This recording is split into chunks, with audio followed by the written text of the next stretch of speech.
Hi, good evening. Welcome to the October meeting of the Somerville Historic Preservation Commission. Pursuant to Chapter 107 of the Act of 2022, this meeting of the Historic Preservation Commission will be conducted via remote participation. The recording of these proceedings can be accessed at any time using the registration link at the top of this agenda.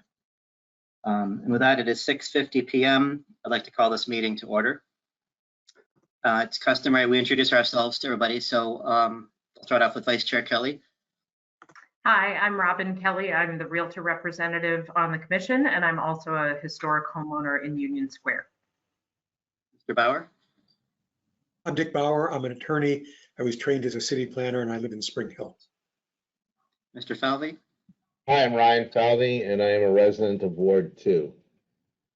And I'm Eric Parks, a resident of Ward 3 and an architect, a historic homeowner. And staff, Ms. Checkwich.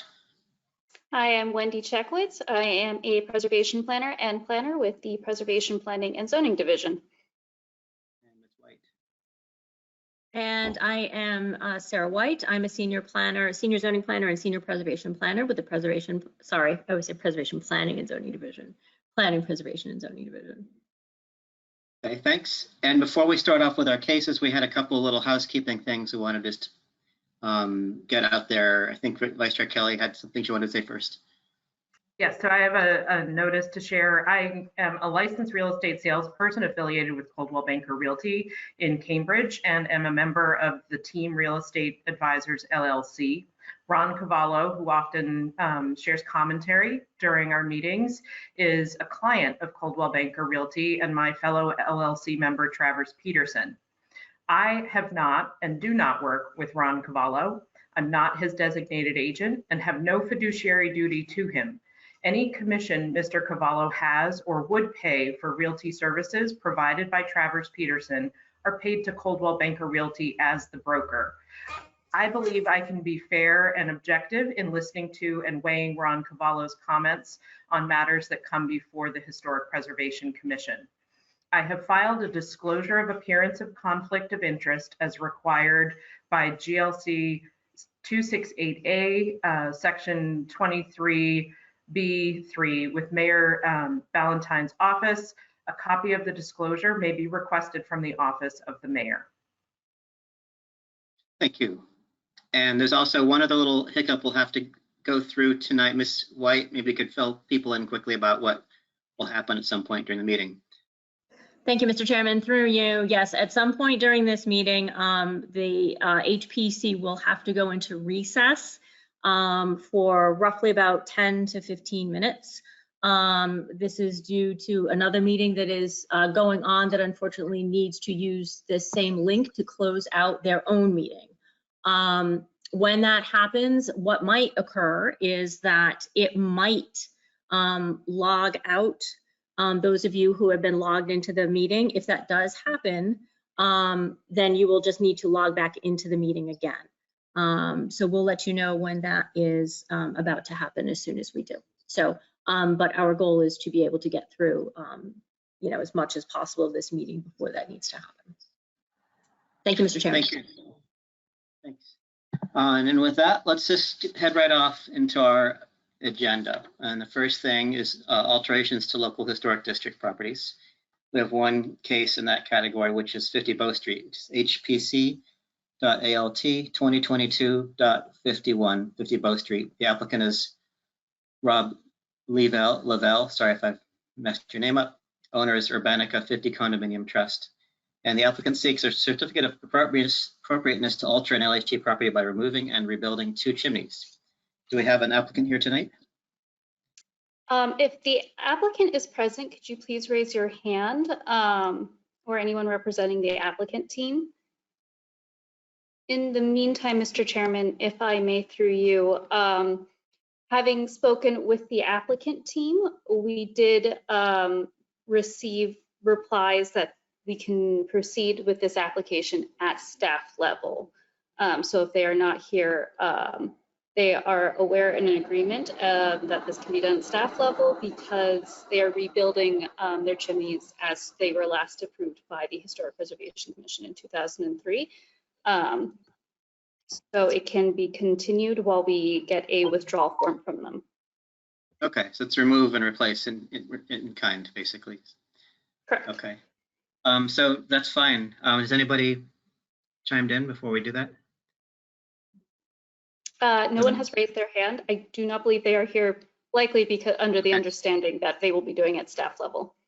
Okay, so I'll entertain a vote to continue this case till the next hearing, and I guess the understanding is that there will likely be, what do you call it, reversing it before that, retracting, having a language problem here. So is there a motion for that?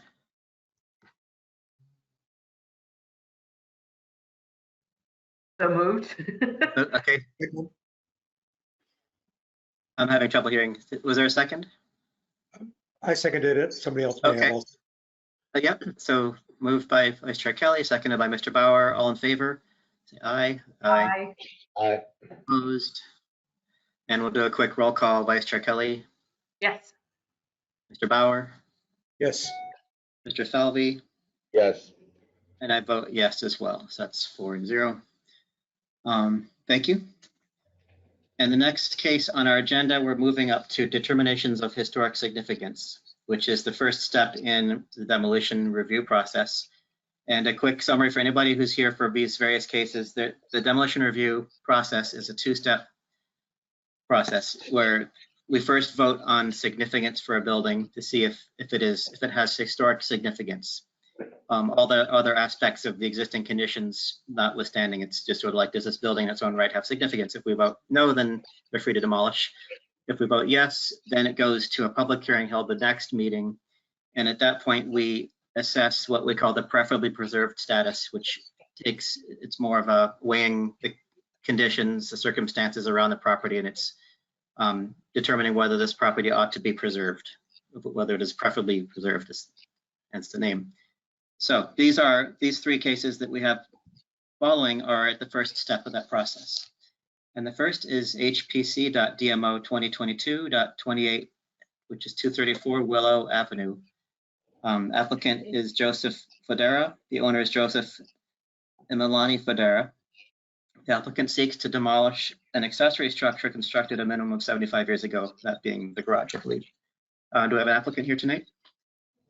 If the applicant is present, please raise your hand and we will unmute you.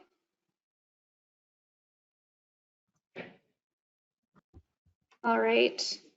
Anne, you have been unmuted. Thank you, Wendy. Thank you, Chairman Parks, members of the board. Attorney Ann Vigorito, 424 Broadway, Somerville, for the applicant, Joseph Federa.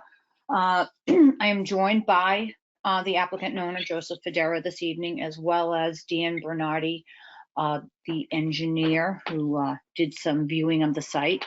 So I went through the staff report. I always enjoy the history to this and hearing about John Ball and how Ball Square kind of came to its significance, its name. But relative to this garage, and this is, just the garage alone, it's not the house. There have been quite a few alterations to this. I mean, I think it is noted in the staff report that the garage door has been replaced, but it's not just the garage door, it's also the casings. There's a new roof on that. Aluminum gutters have been replaced. Also, the garage, I guess, which is probably more if we got to the next level, but the siding on that garage is kind of what's keeping it up. I do have Mr. Bernardi here if you'd like, because he's the one who personally, uncovered all of these alterations, and he can discuss them, if the board so pleases. But at this time, we would, respectfully request that this garage not be found historically significant. Thank you. Thank you. Okay. Assuming that nobody else, I think you've offered up your client if we have questions, but before that, we customarily take public comment at this point. So if there are any members of the public who'd like to speak about this case, please raise your hand and staff will act accordingly. Yes, any members of the public wishing to speak on this item, please raise your hand and you will be unmuted. Anne, your hand is still up, but you're representing the applicant, so I'm going to assume I can just skip over that. All right. I'm looking through the list of attendees.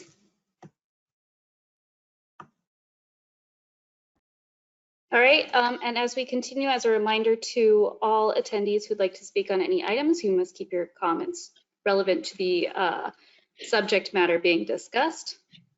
I thought I saw a hand raised and it went down. Let me go look for it again. There it is. All right. Ron Cavallo, you are unmuted on our end. You are still muted on yours. Ron Cavallo, 70 Victoria Street, Somerville. A resident of the city since 1894, five generations, and a significant property owner in the city. I've looked at this property. I know the owner. That doesn't create bias by my friendship with him. This is a garage. I'm going to support the demolition of the garage. It creates open space. It's the wishes of the owner that he do this, and I see no reason not to allow the owner to demolish a garage that he wishes to demolish. The structure has virtually zero historic significance.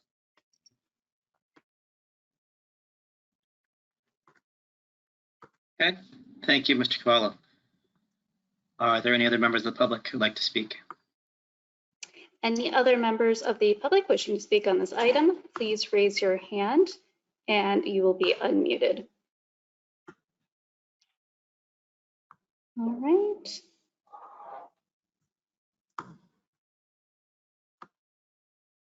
All right, Mr. Chairman, I'm going to do one more pass through for the attendees list. I do not see anyone else with their hand raised. You may close the public comment. Okay, I'll close the public comment portion of this case.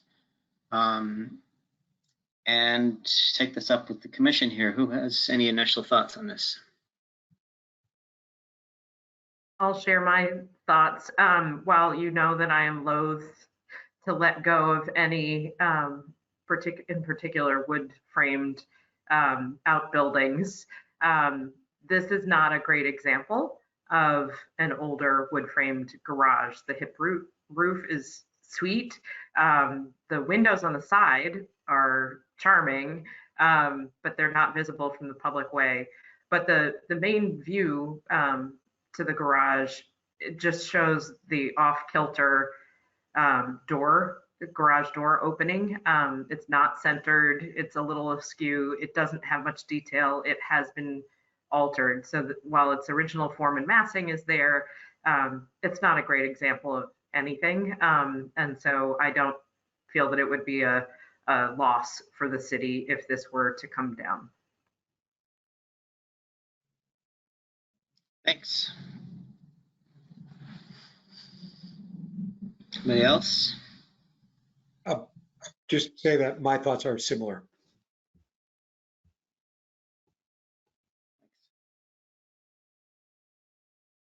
Alvy, any thoughts on this? No alternative points of view. I would support what Vice Chair Kelly stated about the property building. And I would have to say I agree with that. I don't see anything on this particular garage that would kick it to the level of need of significance in that way. I do have garages that I would, but this is not one of them. So sounds like we are achieving consensus for a vote on this if we have a motion. I move that we vote to find the garage historically significant. A no vote would indicate that it is not significant. I second that. Seconded by Mr. Falvey. Okay, all in favor of that? Let's see. Aye. And then, so this is did you mean that? So this is to find it significant. And so a no vote would indicate that it is not significant. Thank you for clarifying. You had already said that, but I appreciate your catching me. Okay. So, okay, and all opposed? No. A, No, Okay, no, And we'll do a roll call. Let me pull up the screen again. Vice Chair Kelly, no. Mr. Bauer, no, Mr. Falvey, no, and I vote no as well. And I believe we need to adopt findings for this decision. Is that correct? Yes, And Mr. I- Chairman, that is correct. I would just suggest pretty much what Vice Chair Kelly said, that it lacks, it's been too altered. It's not, it lacks of historic significance. It's not a fine example of the form, and it's been heavily altered.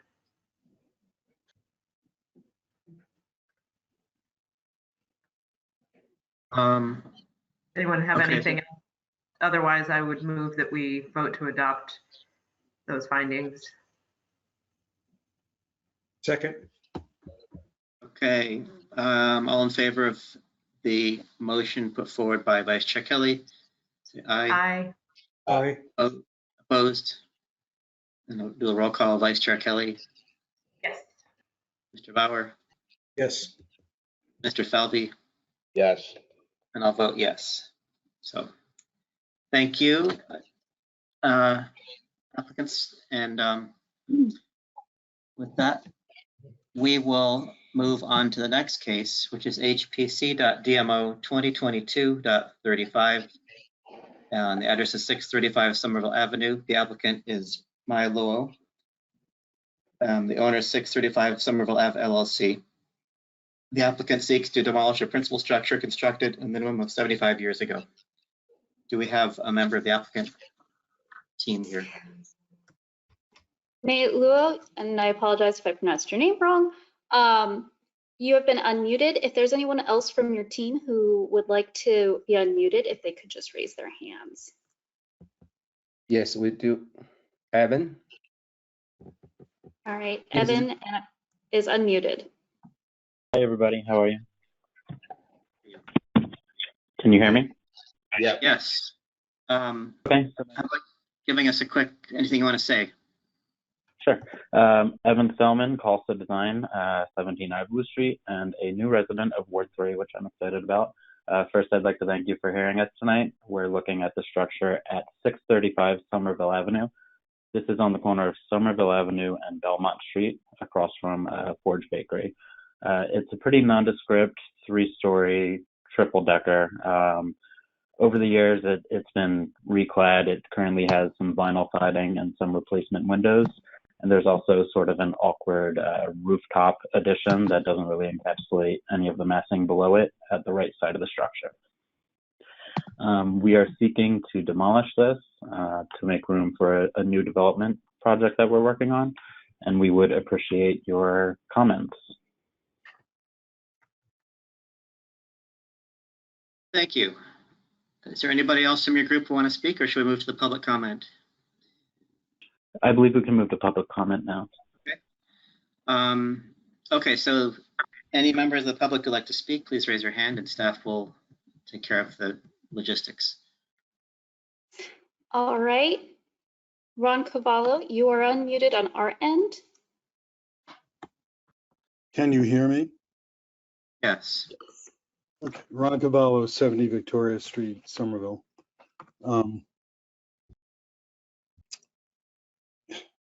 I participate in these meetings because I've been very upset with the way this commission has made decisions, and Hey, Ron, can you keep it on purpose, please? We're here to discuss It is this on purpose. project. very much so. If you, okay, continue, Please please. don't waste my time. I would Yes. really like to be friendly and kind here. I am addressing this as I see fit. Now, I've just lost about 30 seconds. I'm not happy about that. Please don't interrupt me again. If you, Structures of- just to be clear, structures of this- I'm talking. Structures of this kind I consider to be marginal. And I've been very unhappy that this, Ron, I've muted you for a second. Mr. Chairman, through you, I'm sorry, but there will not be any arguing back and forth with the commission. That goes for anybody on this meeting, and there's going to be none of that. Everybody's going to behave professionally, and everybody's going to keep their comments specific to the building that is being that is up for demolition or that's up for alteration. Going off camera now. Ron, I will unmute you. I believe this structure is marginal. I support development of this city. I believe that the city needs additional tax revenue, and I've been very unhappy about decisions of this kind regarding structures of this kind. I fully support the demolition of this structure. And I also want to add that I'm unhappy that I was interrupted. I don't want that to happen again. I see that this building, if it were to come down, benefits the city significantly. I support the development of this corner.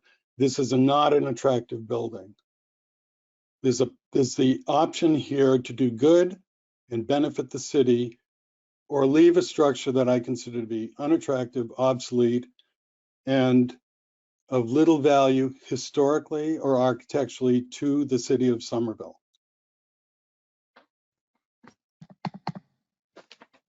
Okay, thank you. Are there any other members of the public who'd like to speak? Any other members of the public wishing to speak on this item, please raise your hand and you will be unmuted for a 2-minute public comment period.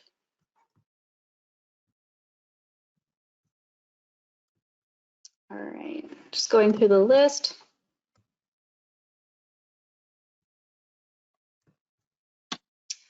Mr. Chairman, I do not see any additional hands raised, but I will note that we received, I believe, a public comment in email form that was forwarded to you at another previous to the meeting. Yes, I'm trying to find that. We received two. Yeah. And one in particular, we received a comment from a city councilor, Ward 3, Ben Nieuwenkampen. Does somebody have that? I was wondering, he had some concerns, I guess procedurally, about the manner in which this interaction with the residents of the building, the notification and things like that. And I thought, just to back up, I don't know if Councilor Nieuwenkampen is here tonight listening, but I read your letter, and I see the points you've made. Our mission is fairly narrow. We have a matter before us. We have to either act on it tonight, or the owner would need to agree to continue the case. And the parameters by which we review this case are strictly to do with historic merit of the building. So I think that the kinds of issues you had to do with in terms of having meetings with the residents of the building and things like that would have to be something that the owner, the applicant, would agree to. If you want to hash that out, would want to continue the meeting, and you could take that up with them and have some kind of a meeting. That making sense? And other people have thoughts on this particular comment?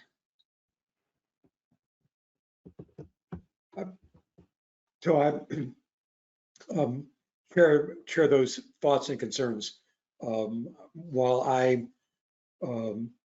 as an individual and member of the city, I'm quite distressed that the city council reports that the residents have essentially been given no notice of this.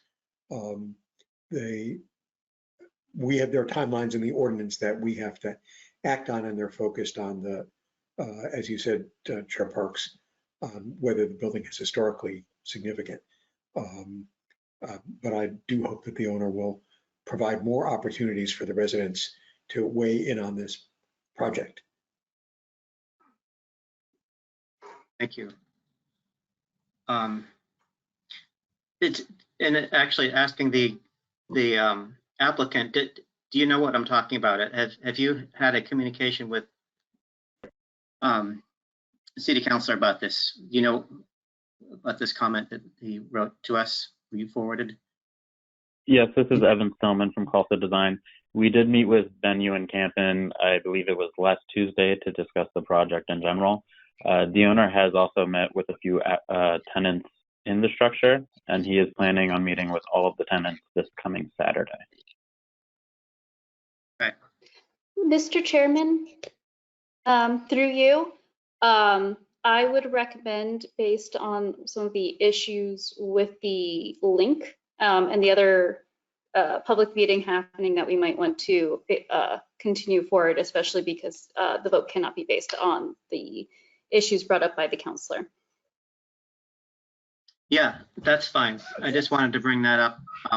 And we have to actively mention, we will go forward unless you want to continue for some reason. Is there any reason that you would want to continue this case based on your meetings with the city councilor? Would you prefer No, to there is go not. forward? Okay. And just so you guys know, we are making our best effort to communicate with the tenants. It's just it didn't happen before this hearing. I'm Okay. sorry for that. And also that can't weigh in on our decision here, but Right. That's just an independent little tangent I felt should be brought up. Okay, so we got that was a comment, and then we had another public comment in support of demolition for this case from another neighbor, I believe. And I don't believe there are any members of the public, so should I, staff, is there anybody else in the wings, or should I close that part of the hearing? Mr. Chairman, let me look through the list again to see if we have further public comment on this item.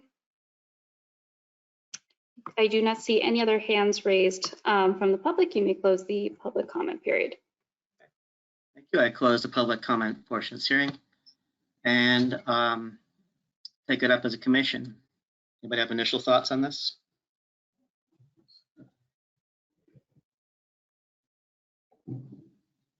I'd be glad to kick us off.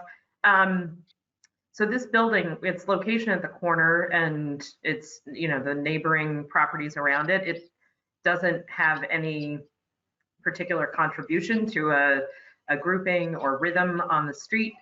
So it kind of lacks that piece. It also has some strange alterations, the extension at the roof line, which is odd, and then also the entrances. It's unclear where and what the original entrance might have looked like. I don't see this as being a great example of our triple-decker history in the city. And I don't think that the streetscape would be negatively impacted by its removal.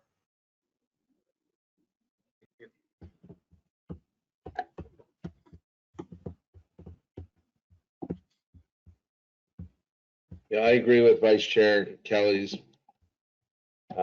comments on that, in particular with the alterations that were, if there were alterations by the entryway, obviously, and then the roof line. I think they add kind of an odd element to the aesthetics of the building there, and so I would not personally be supporting the significance of that based on the architecture of it. Well, I agree with those comments about the changes have been made. On the other hand, the basic form and structure of the building is intact. Most of the fenestration seems to be there. Most of what has changed looks like it's primarily just covered up with vinyl siding. So to me, it looks like there is enough there to be of some significance.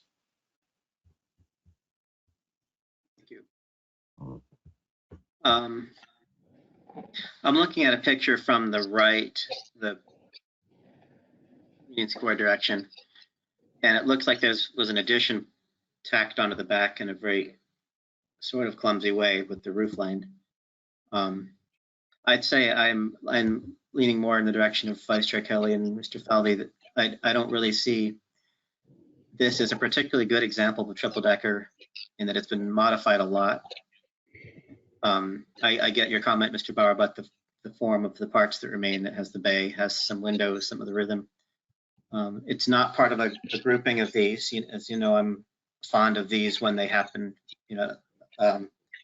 where you have a rhythm of triple deckers. It's not part of that. It's sort of an outlier. So I personally would not be inclined to consider this a significant structure. Any other thoughts? I was going to say, unless others have more to share, I move that we vote to find the property historically significant. A no vote would indicate it is not significant.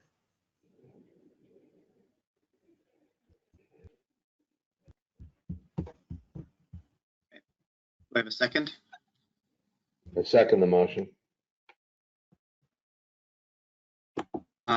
Okay, all in favor of Vice Chair Kelly's motion, say aye. Aye. Aye. Ryan, your aye vote. I'm sorry, I'm in favor of the motion. I know I screwed up. Yeah. My No, it's all apologies. right. You're welcome to vote either way. I just wanted to Yeah, sense no, inconsistency. Okay. And all opposed? No. No. No. Okay, and we'll do a roll call. Vice Chair Kelly, No. Mr. Bauer, Yes. No. I'll vote no. And we need to adopt findings for that. And I think you could probably use what Vice Chair Kelly said. I think the two main things, one is that it's not part of a streetscape. It doesn't contribute to the streetscape and rhythm. It, to me, it's not a good representation of that particular style of building. It's been modified too much to represent that. And I think in my mind, specifically the modifications of the roof line and the building entrance are what are most compromising.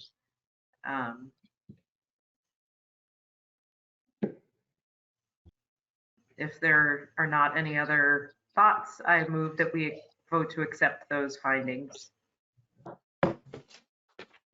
Second the motion. Okay, all in favor of that motion, say aye. Aye. Aye. Opposed? Roll call of Vice Chair Kelly, Yes. Mr. Bauer, Yes. Mr. Falvey, Yes. and I vote yes.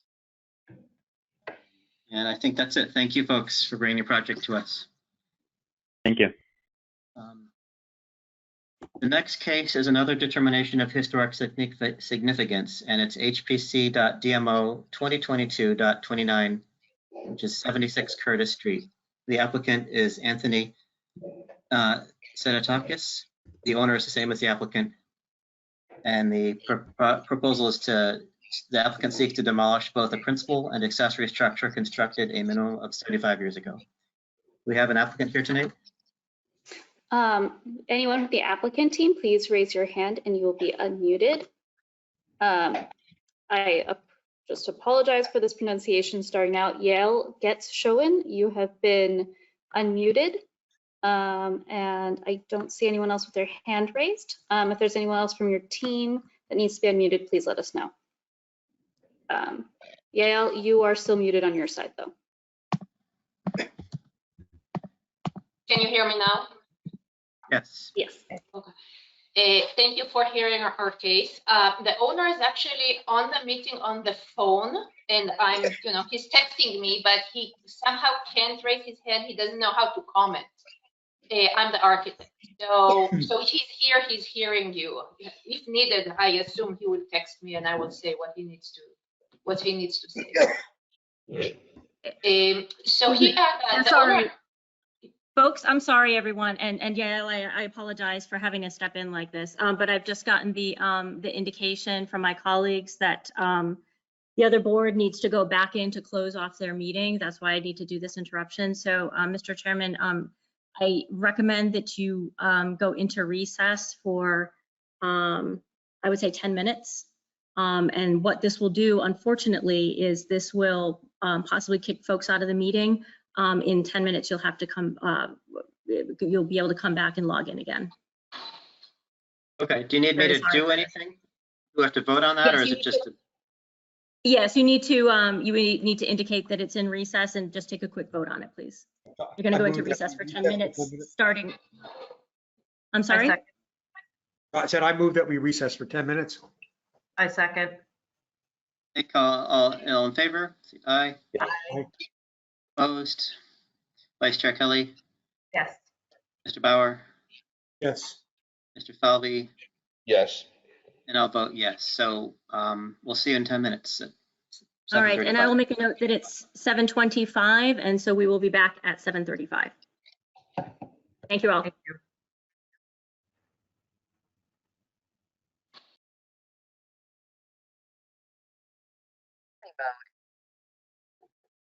Okay, welcome back, everybody. Do we need to reopen the meeting with a vote or anything like that?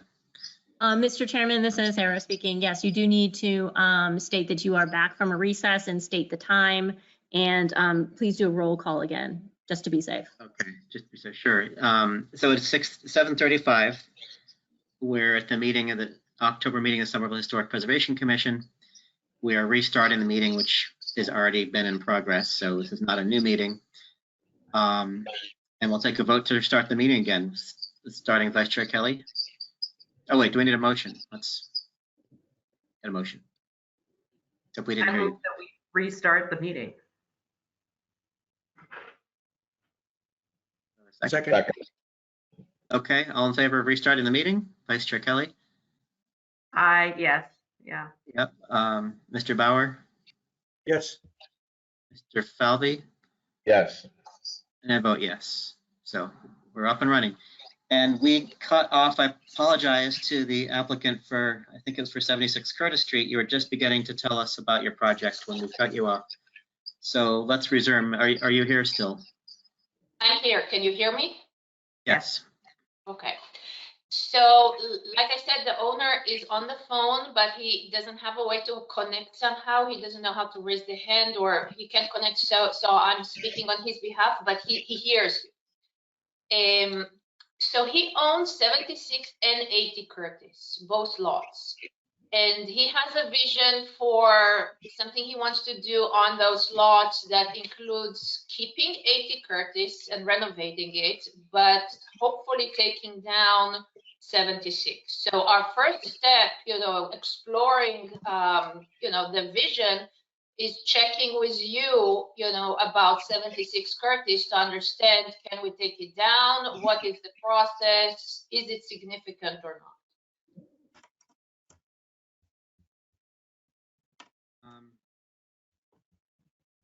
Okay. So, and that's everything for now. If we have questions of your client, we could bring those up later on, Yeah. I guess, unless they want to contribute anything. Okay. So in that case, let's move to the public comment portion of this case. Any members of the public want to speak? Any members of the public wishing to speak on this item, please raise your hand and you will be unmuted. Make sure to keep your hand raised until you have been unmuted. All right, Frank Cusinota, I apologize. I think I'm butchering a lot of names tonight. You are unmuted on our end. That's okay. My name is Frank Cucinata. My parents and I own the house next door, and we just found out a couple of days ago that this was in the process. We never got notified or anything. But I wanted to get on and just speak to that neighborhood. That neighborhood has been the same since maybe the 1900s. And it would be a shame to tear down a house that fits that neighborhood to create some other vision that's more modern. Yeah, we love the neighborhood. 4 generations have grown up there, walking those streets. All that the neighborhood just has a certain cadence to it that we really love, and whether it's walking up towards Tufts or walking down to the square, it's very similar type houses, and we really just feel that house goes along well there. So, anything else you have to say, Doug? I think that's about it. I mean, it would be a shame to put something modern in there. Yeah, that's it. Thank you. Thank you. All right, any other members of the public wishing to speak on this item? Please raise your hand and you will be unmuted. Did we get all the information for the previous speaker, by the way? We got the name, but the address for the record. Emily is taking, Emily Hutchings, our colleague, is taking minutes. Did you happen to get the address? This is Emily Hutchings. I'm sorry that I did not get the address. Mr. Cucinotta, would you mind repeating the address, your address, please? Yes, we live next door. We own 70 and 72 Curtis. And like I said, we were just notified. We weren't even notified. We found out from another neighbor that this was beginning. Thank you. Mr. Cucinotta, the other gentleman who was with you speaking, can we have their name? That's my son. He was helping me log on. His name is Thomas. Okay, thank you so much. Thanks. And okay, then we're about to see if any other members of the public who wanted to speak. Yes, and as a reminder to any members of the public wishing to speak on this item, please keep your hand raised until we have unmuted you and called your name. Because I see a few of them going up and down. All right, Ron Cavallo, you have been unmuted on our end. You're still muted on yours. A couple comments. I certainly understand the comment of the last individual and the desire for perhaps preservation or lack of change. I want to make a comment that it's distressing that they did not receive proper notification. This happens all too often. I will stay on point. One has to look at the merit of this structure, and when I look at this and I look at some of the decisions made by the commission in the past, this is a lesser than some of the buildings. There have been lesser, nicer structures that have been allowed to be demolished. As a constituent of the city, I keep coming back to the need for preservation of the best, and structures of this kind, which I consider to be marginal, letting them go for the benefit of the city. Yes, the streetscape would change, but it could also improve and have a significant impact, and a positive one, on the streetscape, and it could have undoubtedly a positive impact on the tax revenue of the city, which I think is of great importance. However, when I look at this structure, I see it a very limited architectural value. And if it had any detail at any point in time, it's long gone. And yeah, the fenestration might still be the same, but I think that's of very little importance. I think one has to look at the overall structure, the merits of the structure, the value of the structure to the city, and I see this as having very little value, having greater value as a removed structure. That's the end of my comments. Thank you. Any other members of the public wishing to speak on this item, please raise your hand and you will be unmuted for a 2-minute public comment. All right, Mr. Chairman, I don't see anyone else with their hands raised. I'm going to do one last pass through the attendees list. All right, I'm going to unmute this individual. Their hand keeps going up and down, so I'm not positive. First initial N, last name Kalajian. Apologize again for butchering another name tonight. You've been unmuted, but you're still muted on your end. If you'd like to give public comment, you can go ahead and unmute yourself.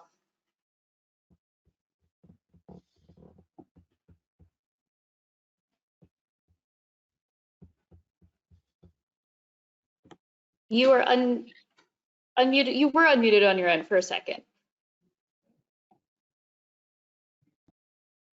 All right. And Kalajan, would you like to give public comment on this item?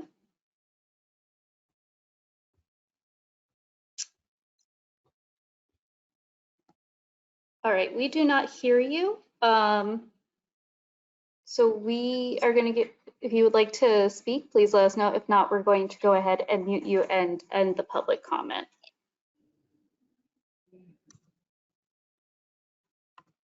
All right.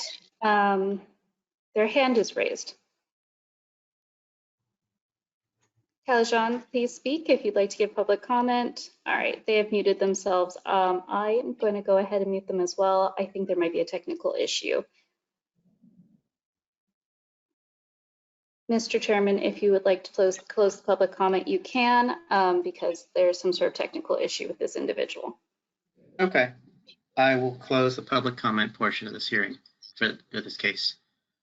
And I believe we received one letter. Might have been from the neighbor. Did you email out a letter, Ms. Chekowicz? Mr. Chairman, let me check one second. I do believe there was one that was sent today. Yes, there was one from Ms. Derrara, and who's also with another individual on the call, who sent their opposition to the demolition. Okay. All right, so commission, what do we all think? Who has some thoughts? Mr. Chairman, if I may, through you, I might be mistaken, but did you formally close the public comment portion? Yep, I did. I believe so, but just in case, I'm closing the public comment portion of this hearing to the case.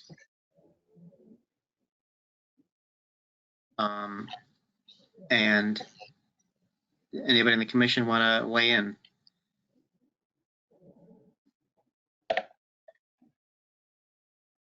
I'll go first. So this structure seems to me to be both important in terms of the people with Somerville with whom it's been associated and on its own. While a lot of the detail has been covered up by vinyl siding, or perhaps removed some of it to put the vinyl siding in.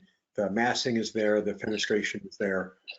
You can look at this house and get a pretty good idea of what it looked like when it was built in the 1800s. It's also associated with a number of significant people in Somerville. So it strikes me as being quite significant. I agree. The property reads, the house reads very clearly as a late 19th century structure, and it retains its original form and massing and the fenestration. So even though we're lacking some of the details, it still very much reads as it once did, and as part of that neighborhood's just overall scale. It fits very well. It's not a carbon copy of any other house, but there's just a range of different styles from different eras that have front-facing gables, and they make up a really interesting part of that neighborhood. And but beyond that, the association with Lorenzo Dow, having developed this area when it first was being subdivided and houses built, I think is very important. So to my mind, it has both merit as a structure and, with for its association with people important to the history of Somerville. Thank you. How about you, Mr. Falvey? Any thoughts? Nothing substantive to add, Chair Parks. I agree with the comments by Vice Chair Kelly, and yeah, I support Mr. Bauer's comments as well too. So nothing to add. Thanks. Now I would say, oh, sorry. Yes. No, we need to hear from you on the house, and then I will share my thoughts on the garage structure. Oh yeah. Yeah, I agree. It's an interesting case of you look at those three houses together there, and the two to the left. You say, well, the gables facing the street, and they're not all the same, so it's a different thing. And then you look at the map and realize this was the first one. It dates back. It's on the 1884 map. It's the first Lorenzo Dow. That was I wouldn't call it a homestead, but it was kind of the precursor to all the other houses in that big chunk of land there. It gives it kind of an air of importance there to me. It is, yes, it has vinyl siding on it. It's got, the porch has likely been rebuilt at some point, has some additions off the back, but I think it's at least would consider it significant as well. And you want to talk about the charming little, the back garage there. Yeah. So yes, because we need to talk about those independently. So we need to make determinations on the house and separately on the garage, which I think is a lovely example of a small wood framed garage that it has a little more architectural oomph. It retains, if not original, certainly very old, more than 75-year-old doors, the wooden doors. And it's just it's a very sweet symmetrical structure, unlike the one that we just reviewed on Willow Avenue, which didn't have the same kinds of details or components. Yeah, thanks for pointing that out. I agree. It's got a lot more of its original character. It's a little more distinct. Obviously, it needs some siding and sill work, but welcome to old buildings. You know, I feel the same way. Anybody else have thoughts about the garage? Although we would, it's obviously one property, so whatever we vote is very true to both structures.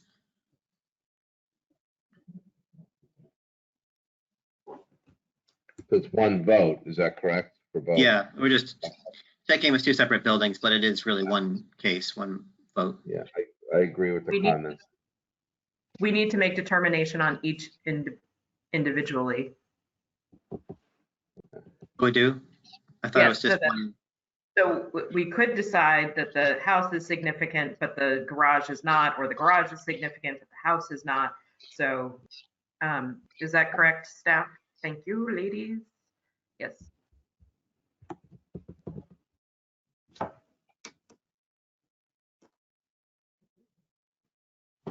Anybody from staff want to weigh in on that? They just agreed. I don't know if you were able to see them. They came on the screen and nodded. Yes, Mr. Chairman, yes, they have to be voted on separately. You have to vote on each of them. I had somehow thought it was one address. Okay. Cool. Well, I think, anybody else want to discuss any of these, either of these two structures more? If not, we could go ahead with a vote or a motion. I move that we vote to find the house at 76 Curtis Street historically significant. Second the motion. Okay, all in favor, say aye. Aye. Aye. Aye. Opposed? We'll do a roll call. Vice Chair Kelly, Yes. Mr. Falvey, Yes. Bauer, Yes. and I vote yes as well. And for findings for the front structure, we had pretty much two angles on that. One was its place in the history of the neighborhood as an early building by the owner of the large plot that subsequently developed the whole area. So it's like the first building. I don't know if there's a way to condense that into something that's more easily put in meeting minutes. Its association with Lorenzo Dow. Yeah, okay. And it also retains largely its original massing with some additions to the rear and some alterations, but it's largely intact. And it contributes to the streetscape and rhythm With of front-facing gables, like, yeah. Yeah. Okay. Any other additions to that or changes? In that case, I would entertain a motion. So moved. Second. All in favor of adopting the findings moved by Vice Chair Kelly, say aye. Aye. Aye. Opposed? I'll do a roll call. Vice Chair Kelly, Yes. Mr. Bauer, Yes. Mr. Falvey, Yes. and I'll vote yes. And then we need a separate vote we're going to take on the garage to the rear of the site. I move that we vote to find the garage historically significant at 76 Curtis Street. Okay, all in favor? Or, in a second. Seconded by Mr. Falvey. All in favor? Aye. Aye. Opposed? We'll do a roll call. Vice Chair Kelly, Yes. Mr. Falvey, Yes. Mr. Bauer, Yes. and I vote yes as well. And do we have somebody want to propose some findings for this one?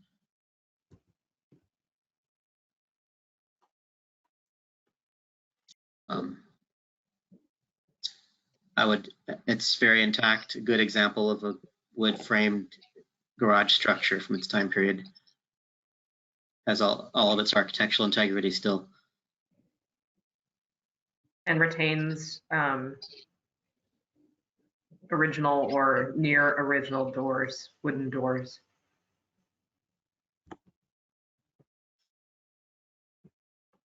Okay, I move that we vote to accept those findings for the garage. Second. Falvey. All in favor of adopting the findings proposed by Vice Chair Kelly? Aye. Aye. And we'll do a roll call. Vice Chair Kelly, Yes. Mr. Bauer, Yes. Mr. Falvey, Yes. and I'll vote yes as well. Okay, so there we have it for 76 Curtis Street. So at the next month's hearing, we'll have a public hearing to determine preferably preserved status for this. And we'll see you all then. Mr. Chairman, if I may, to the applicant, I will be emailing you tomorrow about the next steps, so you don't have to worry about figuring that out. We will go ahead and inform you tomorrow on what's next.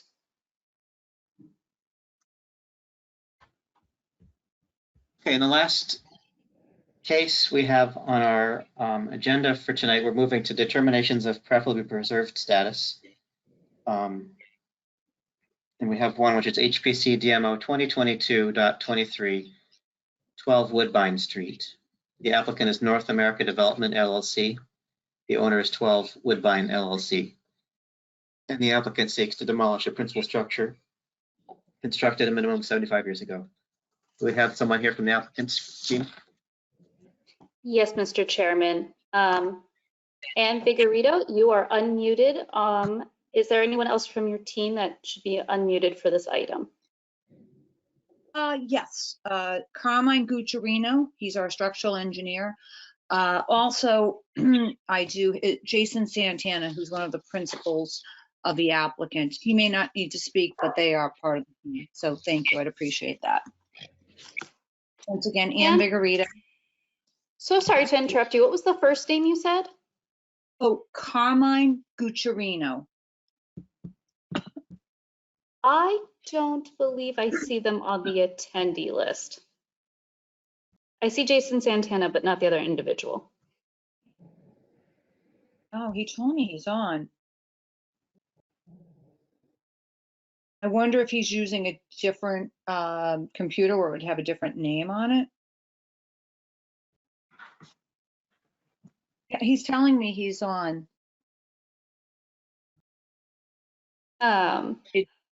It's Guarracino. No, we don't have anyone by that name on here.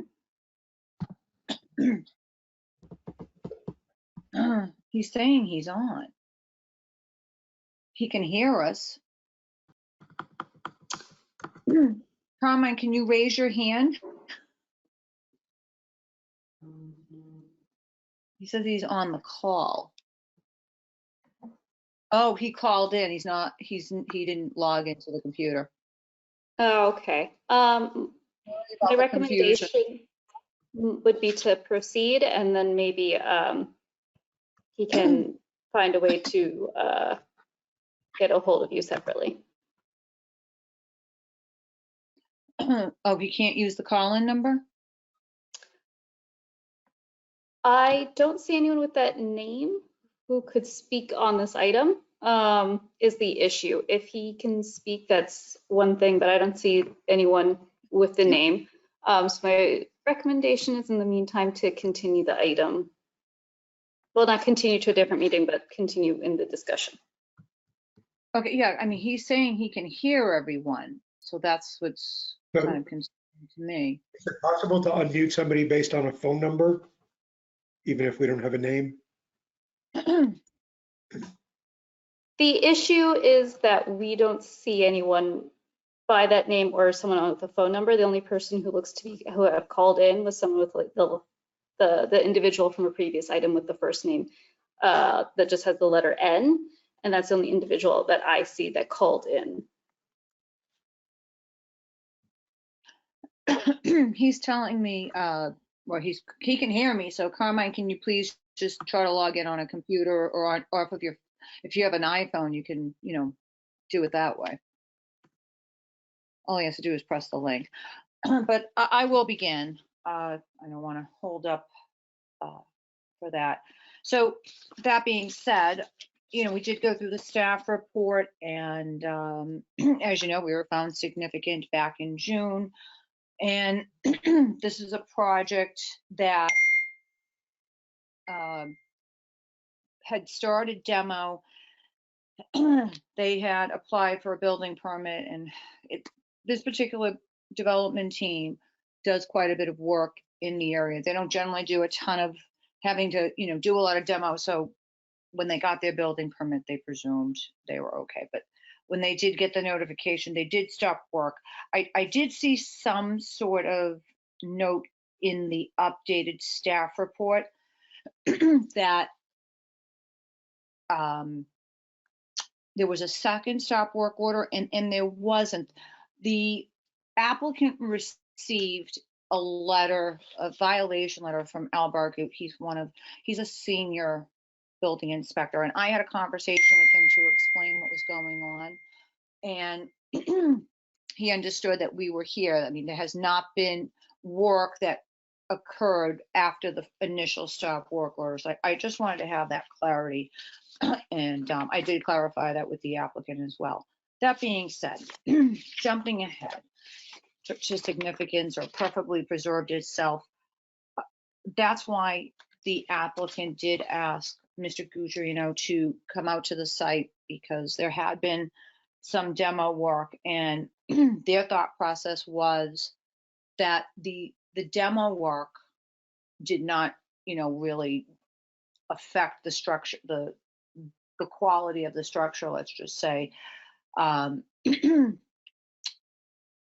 Gugerino had findings that, theoretically prior to them even beginning any type of demo to the building, that the building was not in good structural condition. So, that being said, I can understand the vote on significance, but I think on the preferably preserved side of it, I don't think this building or the single family, it's a single family structure, could be preserved. I think it would be better served to be demoed.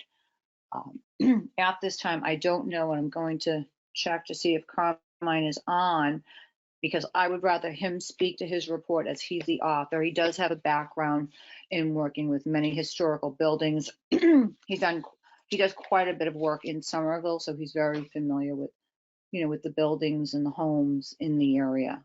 So at this time, I believe Carmine is on, and I would ask him to speak myself. Carmine is now on the attendee list. Carmine, you have been unmuted on our end, but you're still muted on yours. There you are. Good evening, ladies and gentlemen of the board. Carmine Guaracino here, license number 40104, state of Massachusetts. Hi. Can you all hear me? Yep, I can hear you. Welcome. Thank you so much. Thank you.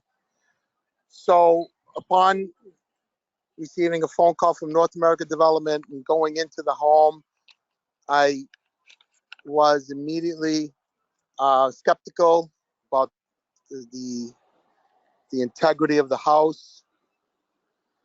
Walked in cautiously, and I've been doing this for about 30 years now, and I've seen many structures. My company specializes in work in historic structures, some of them being the Concord Free Public Library, the Hamilton Wenham Town Hall, do lots of renovations in Back Bay, Boston, Weston. I'm licensed in New York, Rhode Island, New Jersey. And the thing that scared me most about the house is the very unstable state of the foundations. As we all know, anything could be renovated with wood, replace in kind, use sister, new wood framing, etc., etc. But the foundations were in such disrepair that I felt it was very obvious to me that it could let go at any moment. And it was in such disrepair that understanding the renovations that were to take place, you know, that when you take on a renovation, the IEBC states that any new building that has to be renovated has to meet current code. The problem with that is, and I really feel like, and I can understand your appreciation of historic structures, as do I. A lot of homes, older homes these days, need to come down because things do happen. There are accidents, there are failures, and sometimes you just have to let go. And this structure, clearly, in my opinion, my professional opinion, practicing over 30 years, was one of those structures that just has seen its life expectancy.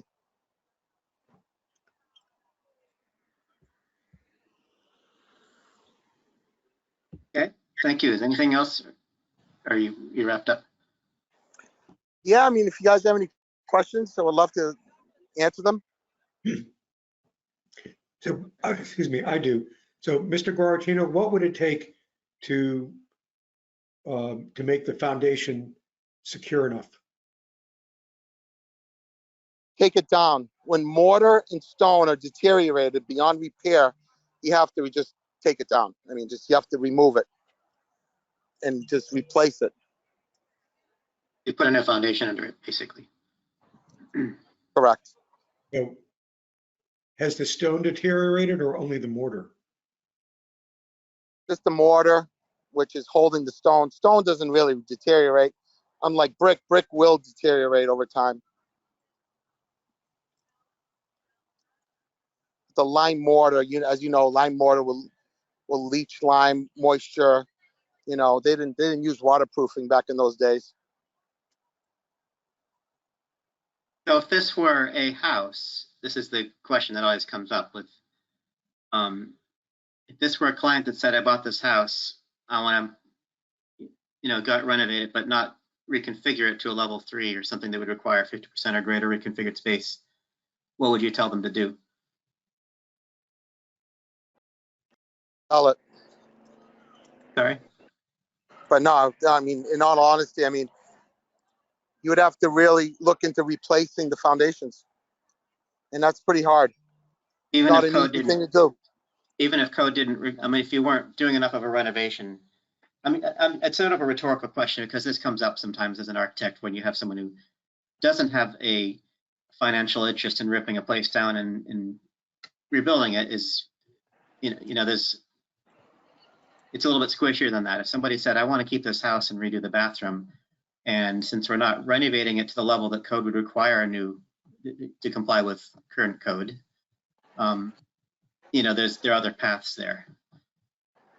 Because as you know, the code has a certain trigger there where it requires you to upgrade for seismic and all that kind of stuff, lateral things and stuff like that. And if you're not doing over 50% of a renovation, reconfiguring a space, then you're not at that level. That's true. I think you guys all seen the TV footage of what happened in Florida, correct? Yes. If that ever came through Massachusetts, you know how many old homes would fly off their foundations because there's no anchor bolts for sills into the stone. Oh, yeah. 'Cause you can't tie a home down that way, right? Yeah. Luckily, we live in a part of the country where that's really not possible. However, we do live in a part of the country where the wind velocity is 110, 120 mile per hour winds, Nantucket, Cape Cod, et cetera, et cetera.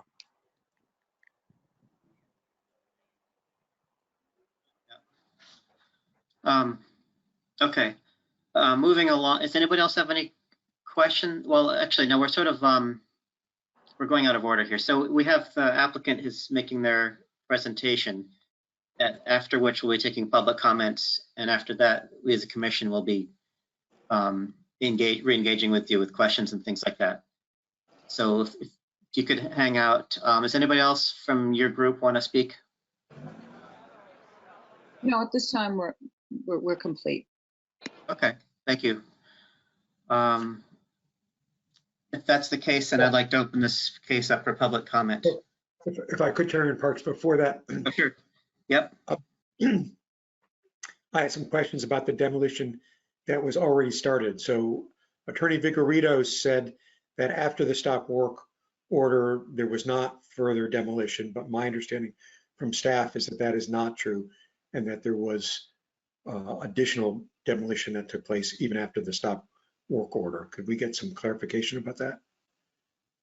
Mr. Bauer, are you asking me or staff? This is Attorney Vigorito. So I'm asking, I think I'm asking both of you.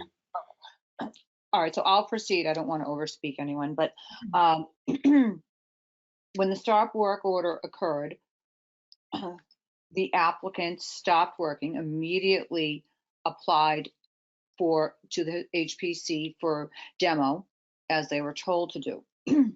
Somewhere after that, they received correspondence from Al Bargout from the building department, who is a senior building inspector. I've worked with Al many times over the years. And it was not a stop work order, it was quote unquote a violation letter. Those happen often around the city, where, you know, the building, if they've done work without permits, this, that, and the other, they would receive those. So upon receiving it, the applicant gave it to me. I reached out to Mr. Bargout and I made him aware of the situation that we were at HPC. He did not know that we were, you know, at the HPC point. We hadn't come before you as of yet on historical significance. So he understood where we were at. So that's my understanding of it. And so excuse me, so when you got the letter, did they stop work or did they continue working? They stopped.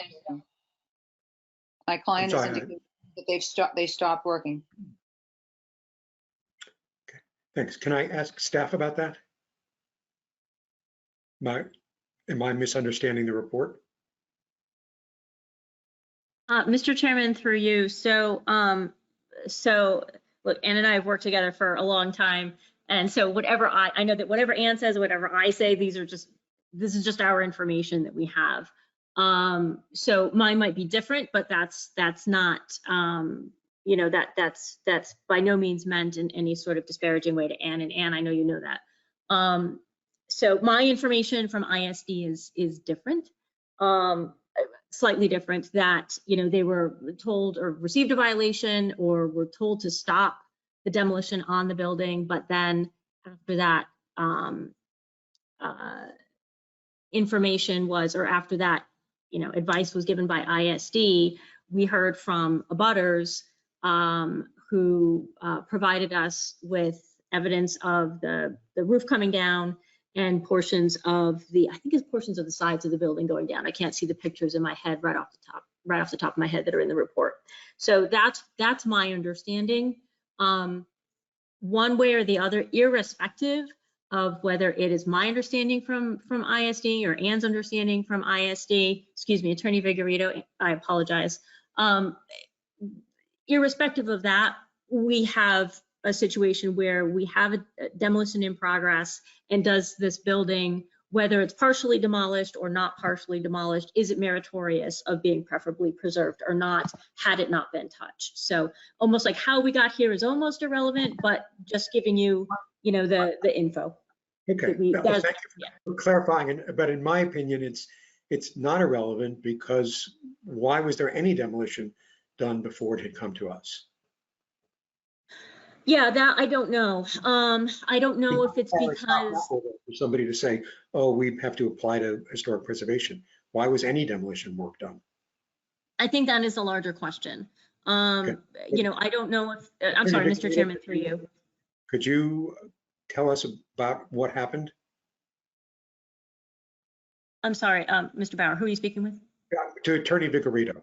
So Oh, I why was see. any demolition done before? So I think we touched upon this at the last meeting back in June. And I think there was a question asked as to, you know, we've seen this happen in some other cases as well. And what occurred here, the applicant applied for a building permit and they received it. I was not involved at the time because as an attorney, generally, especially if you do work in Somerville, attorneys who don't work in Somerville have no idea that they have to come to the HPC. That's why a lot of times our phones ring. So but did they, had I been involved, let me ask you if I could, for some clarification. Did they apply for a building permit or did they apply for a demolition permit? They applied for a building permit to do work. Well, they were actually, I apologize. They were demoing and they were doing work and they received a building permit. And unfortunately, they did not get a demolition permit. So why were they demoing? They don't need to know about HPC to know that they need a demolition permit to demo. Had they asked for demolition, the building department would have said, you need to go to HPC first. So the problem seems to be that they demoed without getting a demo permit. Am I missing something? No, they applied for a building permit. You know what, Jason Santana, I think it would be better served to explain because he was there in the beginning stages. I was not. He applied for the building permit and so forth. So I'm going to ask that Mr. Santana be allowed to address you.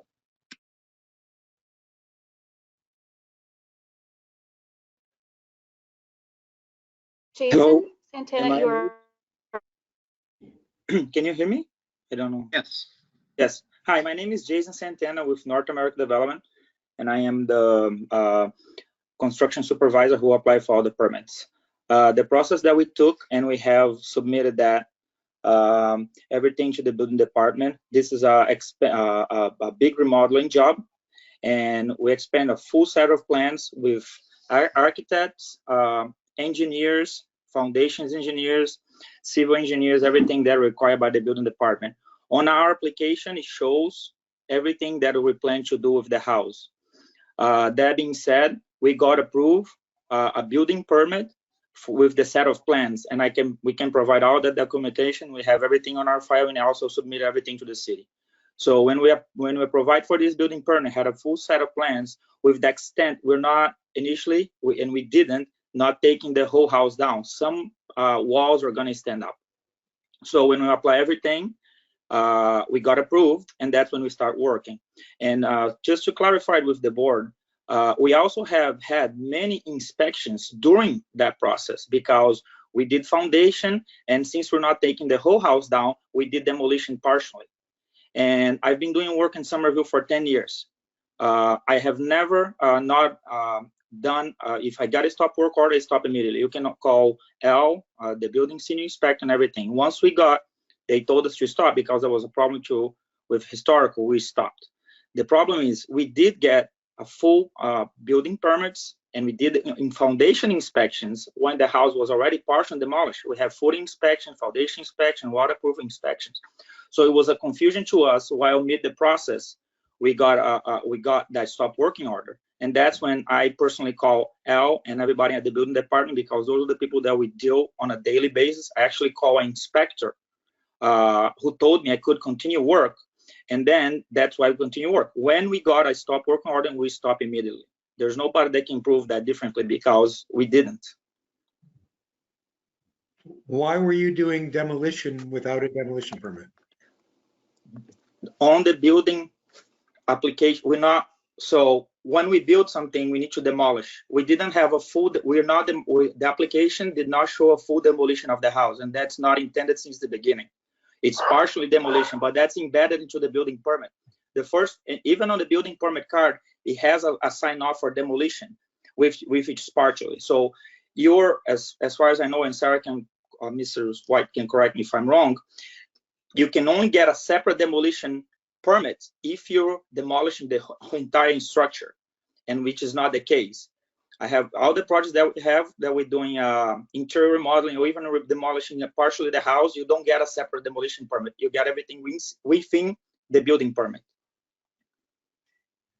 I'd like to, the demolition ordinance was changed a few years ago so that the threshold for demolition was not whole building, but it was over a certain percentage. And we don't have Alan here because he worked heavily on that.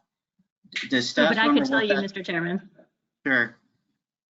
Through you, it's if you're demolishing 50% or more of the exterior surface area of the building, then it triggers a demolition review.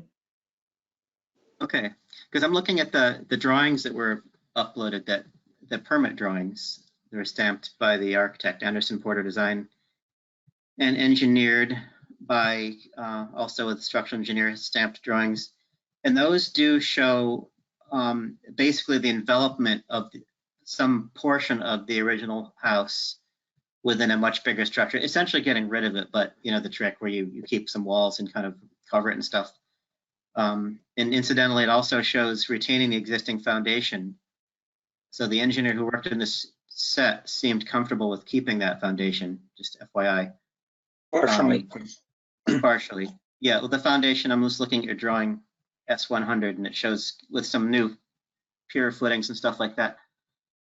But anyway, I think the issue seems to be that perhaps ISD approved a set of drawings that assumed a certain level of demolition of this drawing, which is what the applicant is saying. And my question is whether they approved a set of drawings that in fact had more demolition than the demo ordinance would have allowed to be before being considered. Can I, excuse me for a second? So sure, yes. We had, because of this issue, we actually had the architect and the engineer to go back to the job site and pointed to me if we did more demolition than was on our original application. And they both submitted affidavit that we follow exactly all the building plans and demolition plans that were submitted to the city. And we also updated those affidavit to the city website, because like I said, I do way too much work in Somerville to have this type of issues. And once I, got my building permits, we're ready to go. We're building, everything was submitted. So I understand now that, and I even talked to my team that regardless, we need to go separate ways to historic committee, which my understanding, everything was go to the same portal. But now, at least after this experience, my understanding is it's not within, because I got a building permit that shows all the drawings that you guys seen, and I had an architect to go and engineer to both sign affidavits showing that we've done everything that was on that application. And they submit letters because they came afterwards and look at all the job, and they submit letters that we've followed every plan that's been submitted.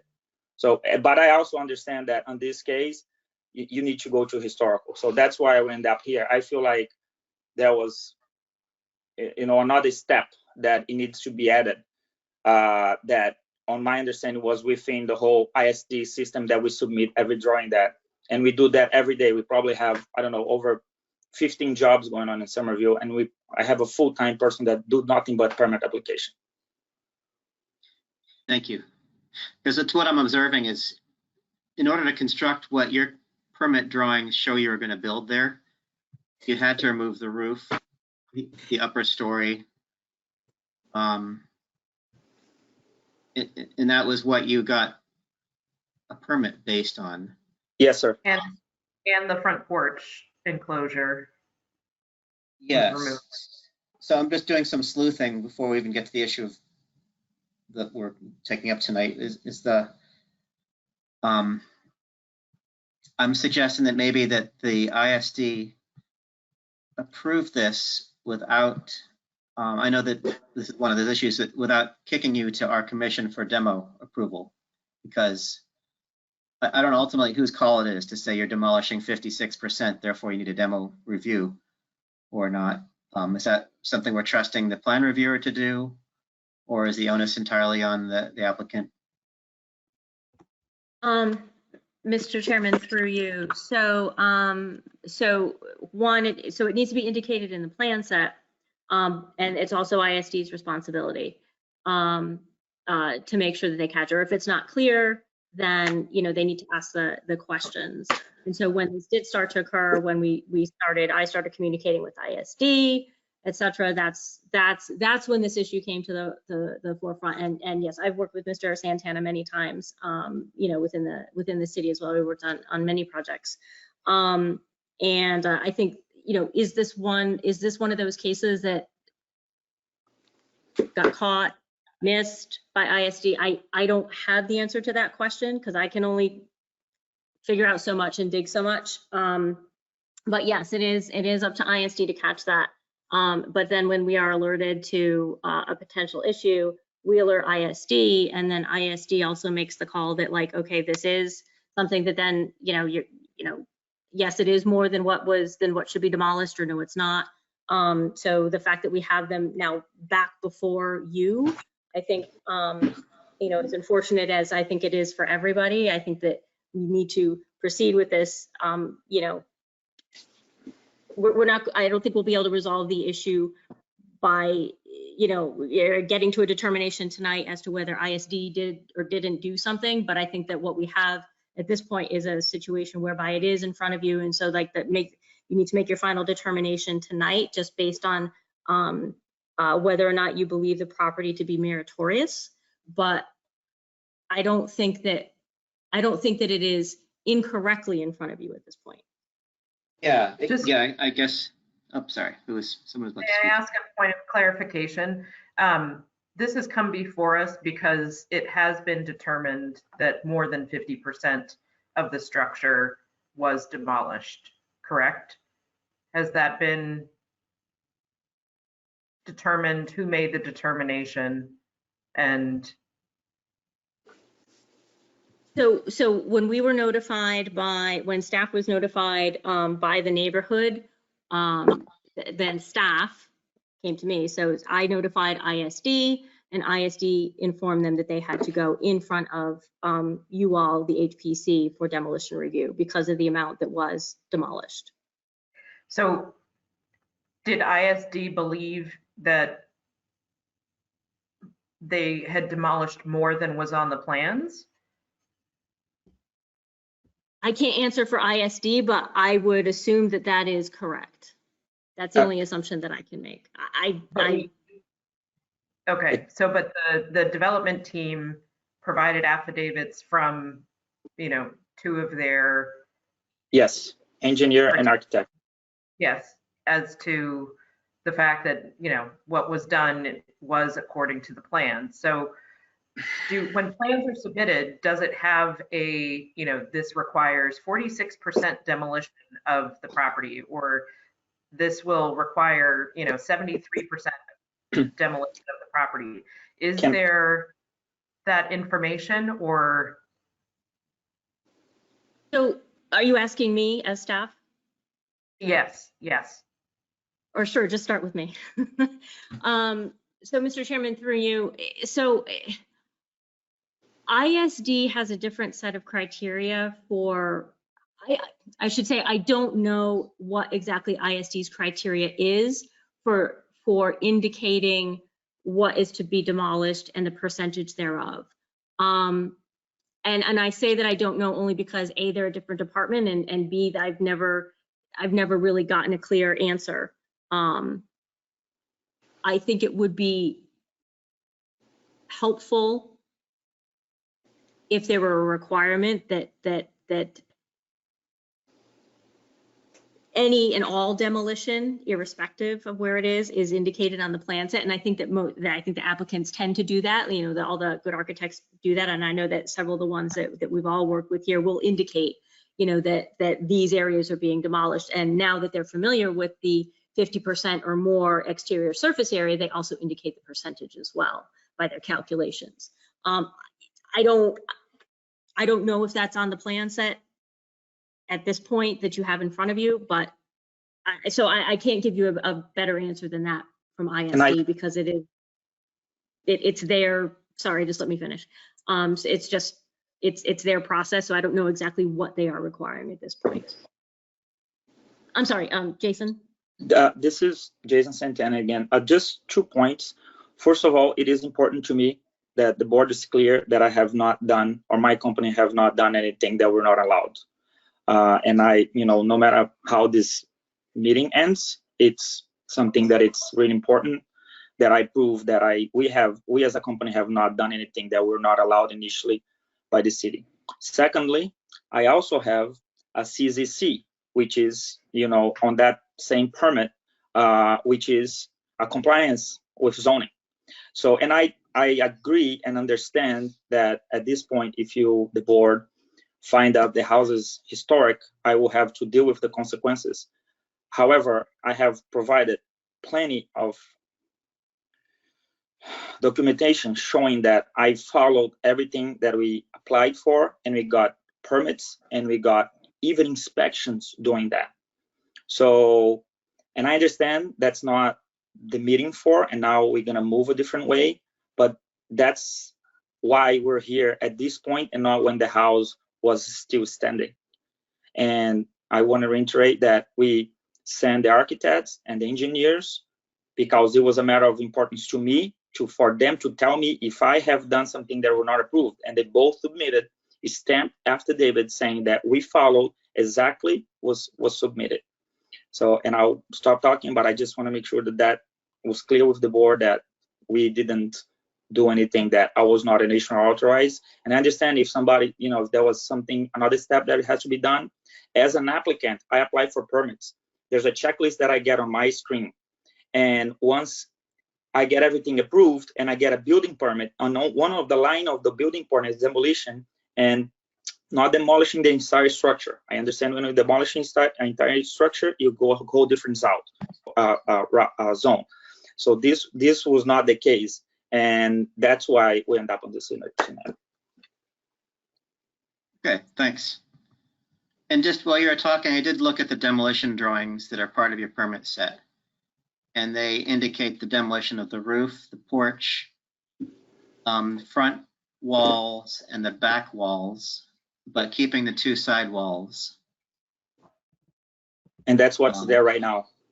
And if you go to the job, you're gonna see that that's what's there. The only thing I think you might have taken out this upper story of one of the side walls you're indicating is remaining, like the back, one of the photos I just saw in the staff report. Even so, this indicates that the plans were very clearly more than 50% of the structure. So I'm so frustrated that this is, again, an issue that seems to have started with a failure at ISD and has now delayed this project for the applicant and has taken HPC time at this stage, just sort of trying to unwind things when this clearly should have come to us before the building was touched at all.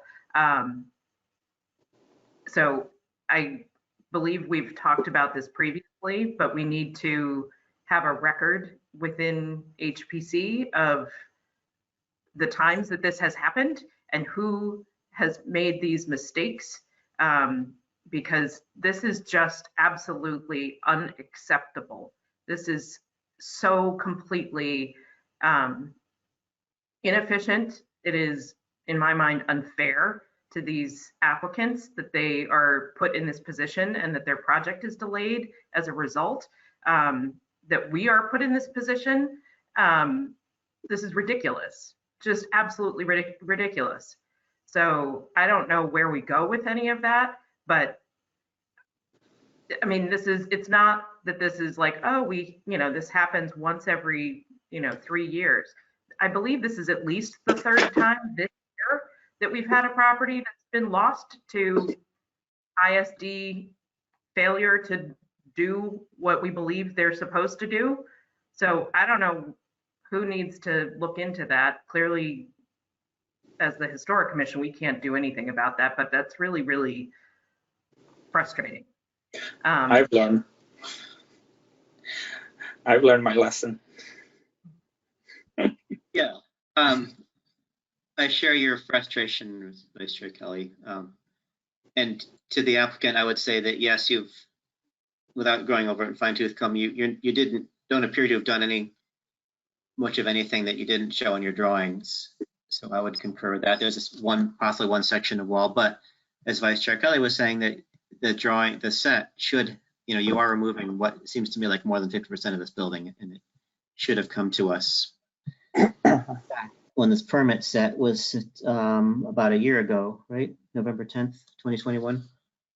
And if for some reason ISD believed it to be less than, that the demolition was going to be less than or more than 50% at the outset, then, or I'm sorry, less than 50% at the outset, then why did they shut it down at the time that they did? It just doesn't seem. Yeah. So we need to move this forward, and we are sort of early. We've been having a long discussion with the applicant before we've taken public comment, or we've officially, moved to the point of discussing it. So perhaps, does the applicant have anything else you want to say, your team? Not at this time. Thank you, Chairman Parks and members of the board. Let's open up for public comment and see if. Before we move on briefly, can we ask staff to talk to ISD and report back to us about changes that ISD is going to make sure that this does not happen again?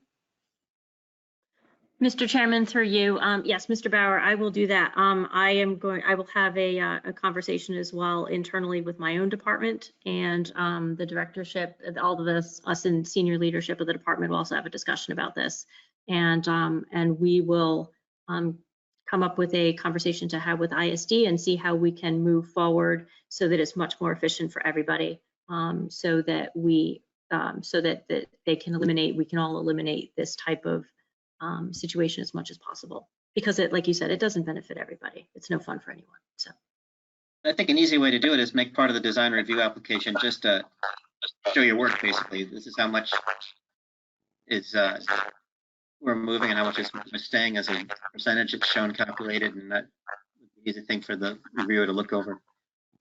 Yeah. We'll have to discuss with them and see if there's something we can come up with a good process. And sometimes doing it and offering to do things in tandem by reaching across that line, sometimes we can get a little bit further that way. So hopefully we can. But I'll let you know what comes out of it. Okay. Thank you, Mr. Bauer. Let's move to public comment and see what the public has to say, and then we can continue to discuss this. So if any members of the public want to speak about this case, please raise your hand and staff will follow up.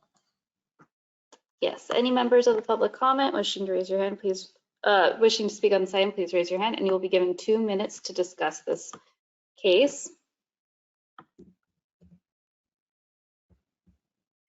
And as a reminder, please keep your hand raised until your name has been called.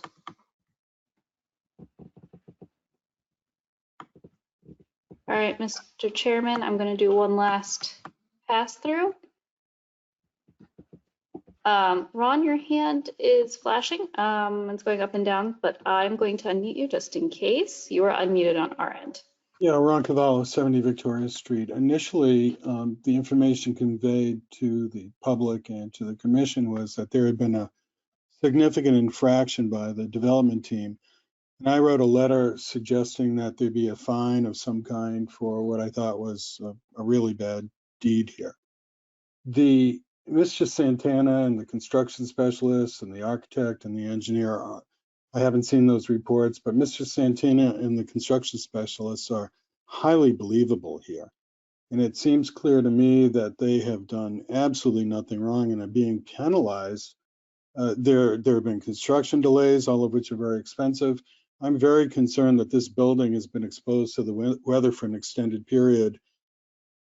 Everything that the construction specialist stated is consistent with my knowledge, which is extensive of construction. There's a lot of concern at this point that this building having been exposed to the weather for such a lengthy period, and also the cost side of this, it's awful. That this structure has suffered dramatically, and the type of foundation that's in this building is very vulnerable to the weather. It's not like current construction methods where you have unified and uniform construction, where you have concrete construction. This is rubble construction with lime mortar, and lime mortar dissolves when it's exposed to the weather. I'm really concerned that this building is beyond repair. And I think it's quite clear, given what I believe to be the complete integrity of this team, that the error was on the part of the building department. And that's unfortunate, does need to be corrected, but the development team and the owner of this property is suffering. And that bothers me a great deal. And I think that this commission needs to do what it can to right this wrong. I don't know what the answer is, but I think that this building is probably past being saved at this point. That's the end of my comments. Thank you, Mr. Cavallo. Any other members of the public want to speak? Any other members of the public wishing to speak on this item, please raise your hand and you will be unmuted.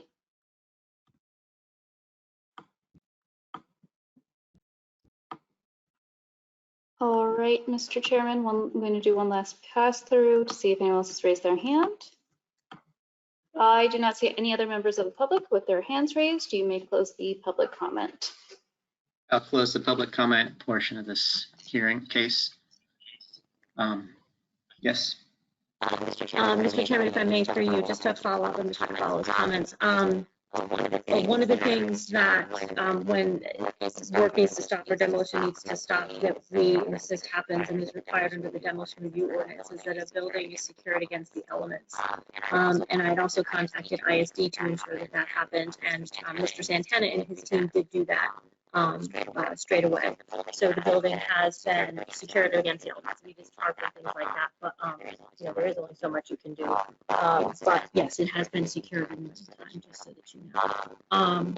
And you know, one of the things that's a challenge. Hey, Sarah, there's a bunch of crazy feedback that I'm hearing. I don't know if other people you're are hearing that noticing too? that as well. Yeah, I thought that was just me. It's kind of hard to follow you, Sarah. Maybe everyone should be muted except Sarah to see if that would help out. Okay, let's try that. Is that better? Just nod yes or no. I'll just pass. Am I muted still? No, you're not. Could you mute yourself? Yeah, I don't know if you got the same feedback from Sarah, but we were required to cover the entire property, which we did, and so it has not been exposed to the weather.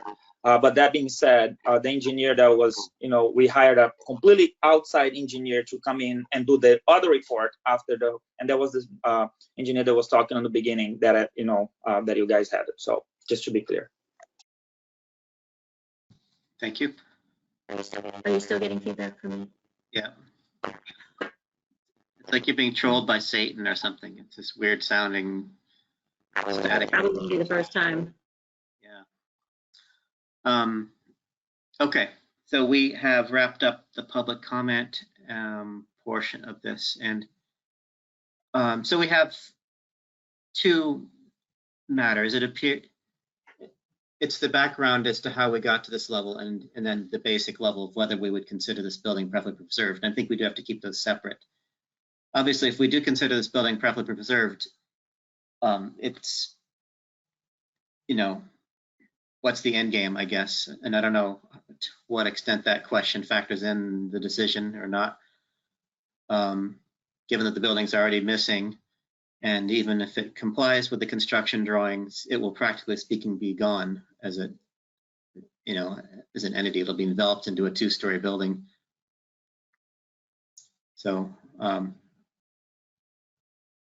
who has some thoughts on this?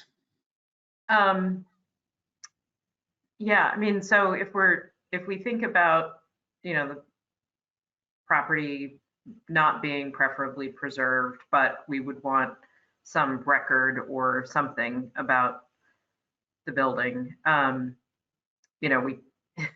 The interior photographs, the detailed drawings, it may not be possible. I don't know if any of that was done prior to demolition.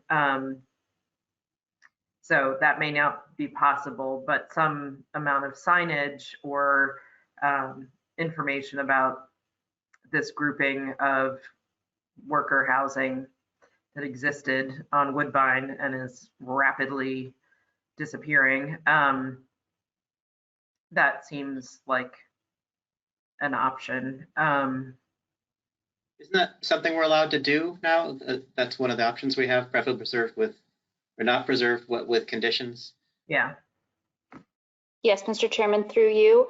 Yes, you could declare it not preferably preserved with some, they're not as stringent or as detailed conditions. So the architectural drawings, what it was before the demolition, any photos that they might have, and signage that could be worked out with staff. I would agree. At face value, if this were a project that just line up in my lap with these old worker houses, I'm extremely attached to them, and I would say, yeah, it needs foundation work, lift it up. But I place high value on them. At the same time, I don't think it's really fair in this situation to delay, the project 18 months while we draw out the obvious conclusion that it's gone and it's going to be gone. And I don't want to set a precedent though, where all you have to do is slip one by ISD and you get away with it. So there's different angles there. But I think your suggestion, Vice Chair Kelly, would be probably the most practical way. But what do Ryan and Dix, what do you have your thoughts on this? I think, excuse me. I think my position is somewhat different in a couple of regards. One of them is that it seems to me that we ought to be evaluating this the way we would be evaluating it were it to have come to us in the first place before the demolition started.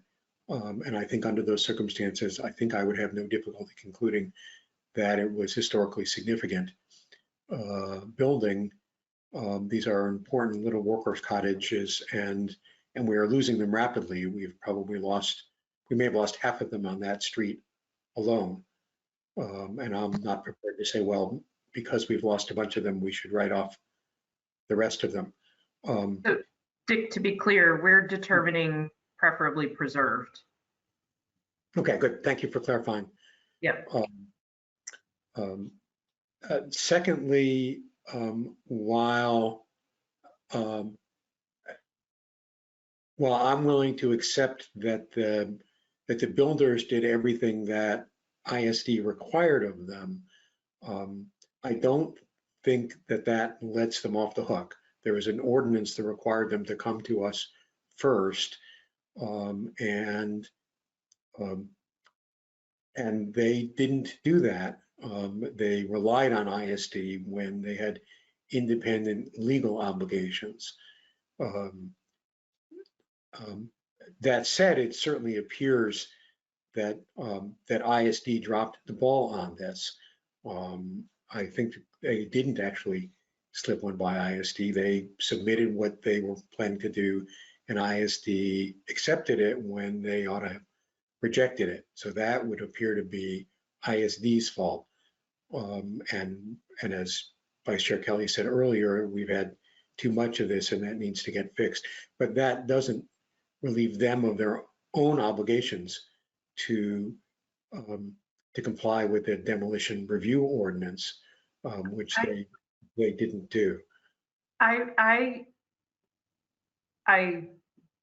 totally believe that ignorance of the law is not an excuse and all of that, but I think we set up a really difficult standard for the public to follow if they can't trust one component of government to be providing correct and accurate information or approvals, and have to second guess and maybe I still have to go here. So I think that's asking a lot of the public to second guess whether or not when they receive approval from ISD, they should be able to trust that that is correct, and that ISD as the government, the city government department has done what they are supposed to do in following ordinances and guidelines and the rest of it. So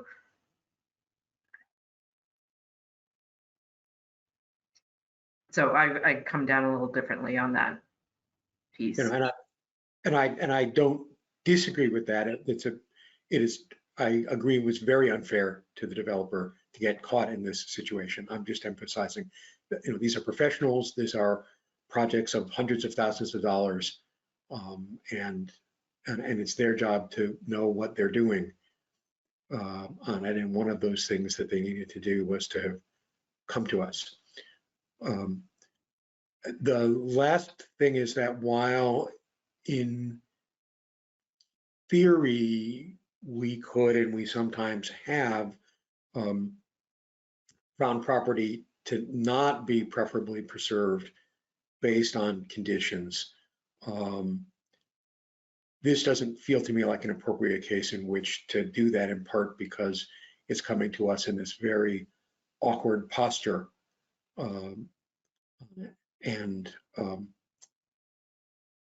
so if we were to decide tonight that it is not preferably preserved, we then don't get any chance to think about terms and conditions on it.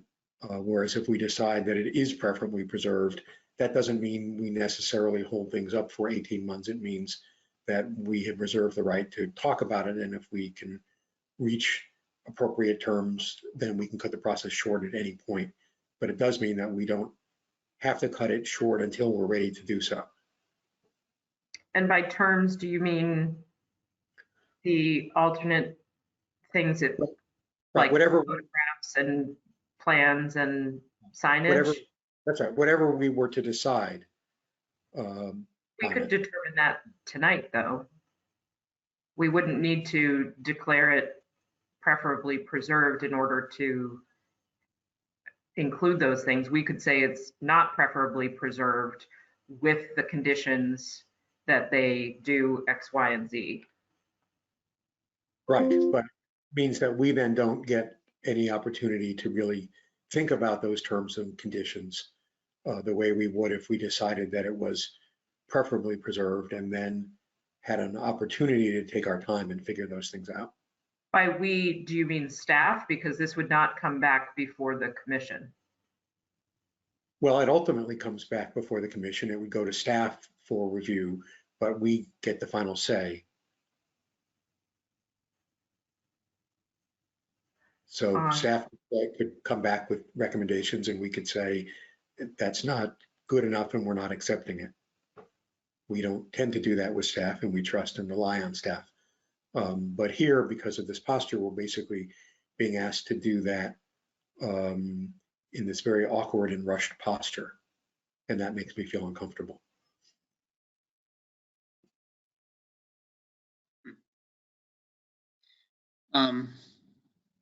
Well, before Ryan, what do you feel about this? You're muted. So I didn't know if Sarah showed her face there for minutes. I didn't know if she needed to. Sarah, do you want to? That's true. Have some comment? Ms. White. Do I still sound like an alien? A little bit. Yeah, but we'll live with it. Okay, I'm sorry. I was going to, Mr. Chairman, through you, I was going to follow up on what Mr. Bauer said, which is, yes, if you were to, impose a delay, they would be working with staff to determine the terms of a memorandum of agreement, and then those terms, like Mr. Bauer said, would go to you to vote on. Typically, in instances like this, the only thing different than what is listed in your report as one of the options, not preferably preserved with conditions. The only other thing that we would have worked on during the MOA process, other than what's on that list, would be a redesign of what goes back in place of this building. Everything else that is there would be a standard set of MOA conditions that we would normally pursue. Did you hear all that? Mm-hmm.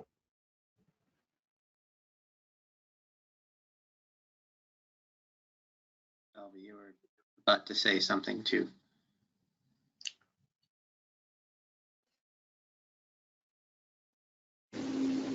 Excuse me, just part of my ignorance. I'm just trying to figure out what Sarah just said. Does that means we have to go back to the whole designing process and then reapply to a brand new building permit and pretty much start all over the building process again?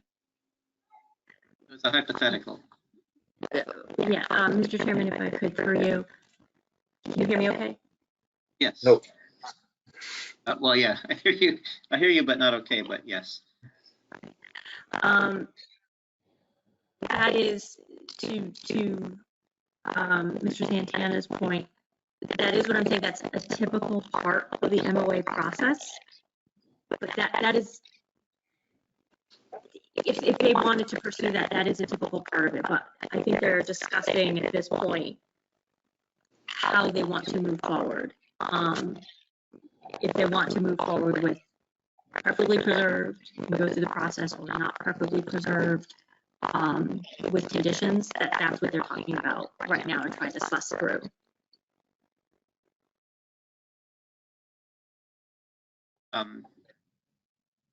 Yeah, we're not saying. Let's Ryan, you were talking before we shifted gears. What were you going to say? Yeah, I guess, I mean, it feels as though we kind of it'd be appropriate to move on with this, and just the delays that we've seen here seem very problematic.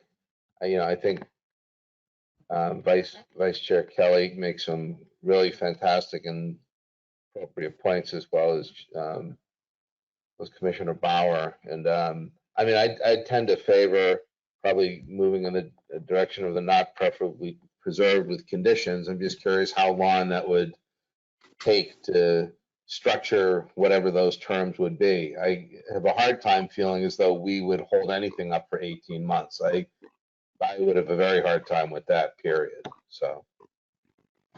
Mr. Chairman, through you, the not preferably preserved with conditions releases it for demolition with those conditions attached. So there's no other delay for the applicant other than waiting for us to write up the decision. Yeah, and I don't think I don't, would be kind of unfair to start talking about any kind of redesign of the structure at this point. Right. I really think that realistically, the only outcome here would be the usual documentation conditions we attach, which is photographs, which is existing drawings, salvaging anything important if there is anything, which I don't think there is in this case. And so my concern with the semantics of whether to go with the preferably preserved and then have an MOA right after that encompasses those versus not preferably preserved on those conditions is whether we're setting any kind of precedence. And I don't think we're not really doing that. It's not like someone could come back next month with another one of these houses right next door and say, hey, we want to do what they did. It's because I think this is a unique situation. Yeah. For that reason, I totally get just. I'm sorry? I was going to say, and let's hope that this remains fairly unique, that we don't have additional properties that are destroyed because of ISD's failure to provide proper notification to applicants and to the HPC.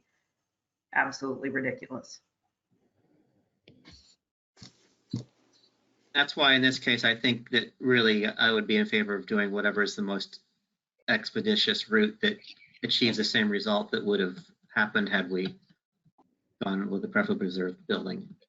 Right.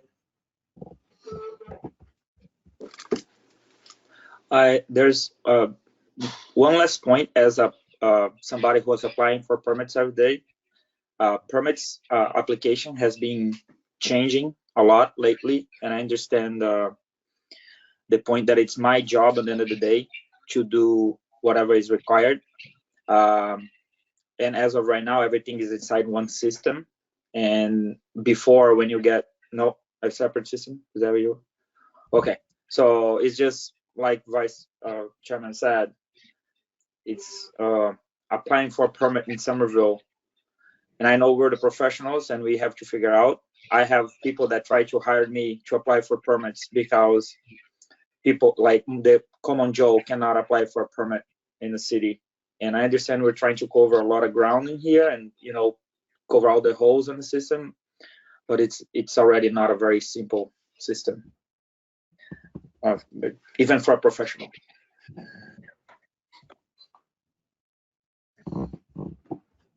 So unless others have more to say, I move that we vote to find the property not preferably preserved, or to find it preferably preserved, where a no vote would indicate that it is not preferably preserved, but that we attach conditions to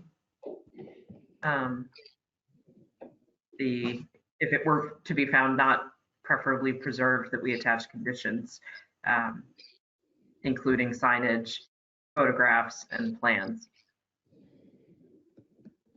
Yeah, how, fix us, Ms. White. Mr. Chairman. Mr. Chairman, through you, you could also make a motion if you wanted. You could also make a motion that it be not preferably preserved with conditions as well, if that makes it easier. If that is what you really were going for. Yeah, that was my question. Is it? Option, because that is an option for you to go through. Your options are not preferably preserved, or not preferably preserved with conditions. And I think that's one of the last ones on your report that is one, and I think it's option C, that you can do. I move that we vote for option C, not preferably preserved with conditions. And those conditions, and do we need to stipulate those conditions at this point? You so may conditions read them into the record, yes. Okay, there would be photographic evidence of the existing building be submitted to staff, existing conditions, drawings, documenting the existing building. What else do you usually put? And signage to be worked out with staff as to content and form and placement. Okay. Do we have a second for that motion? I second that. Okay. All in favor of Vice Chair Kelly's motion? The aye. Aye. Aye.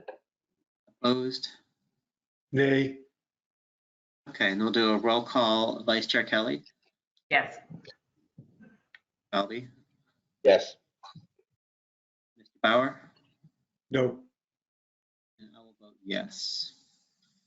And so conditions for this would be, how do you structure conditions for this then? Because I'm not going to go on record saying this lacks historic significance. Because I don't feel that way. I mean, it's already been determined to be historically significant. I mean, right. Okay, so for conditions for this vote, though. Findings? Findings. Sorry.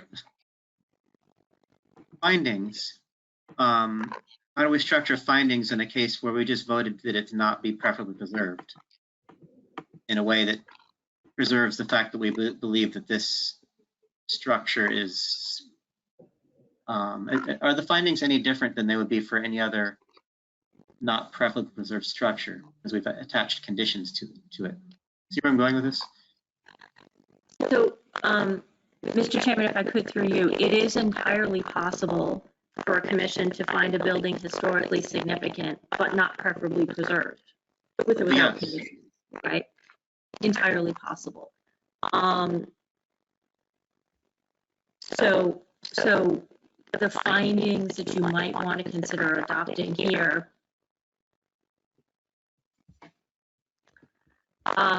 you might find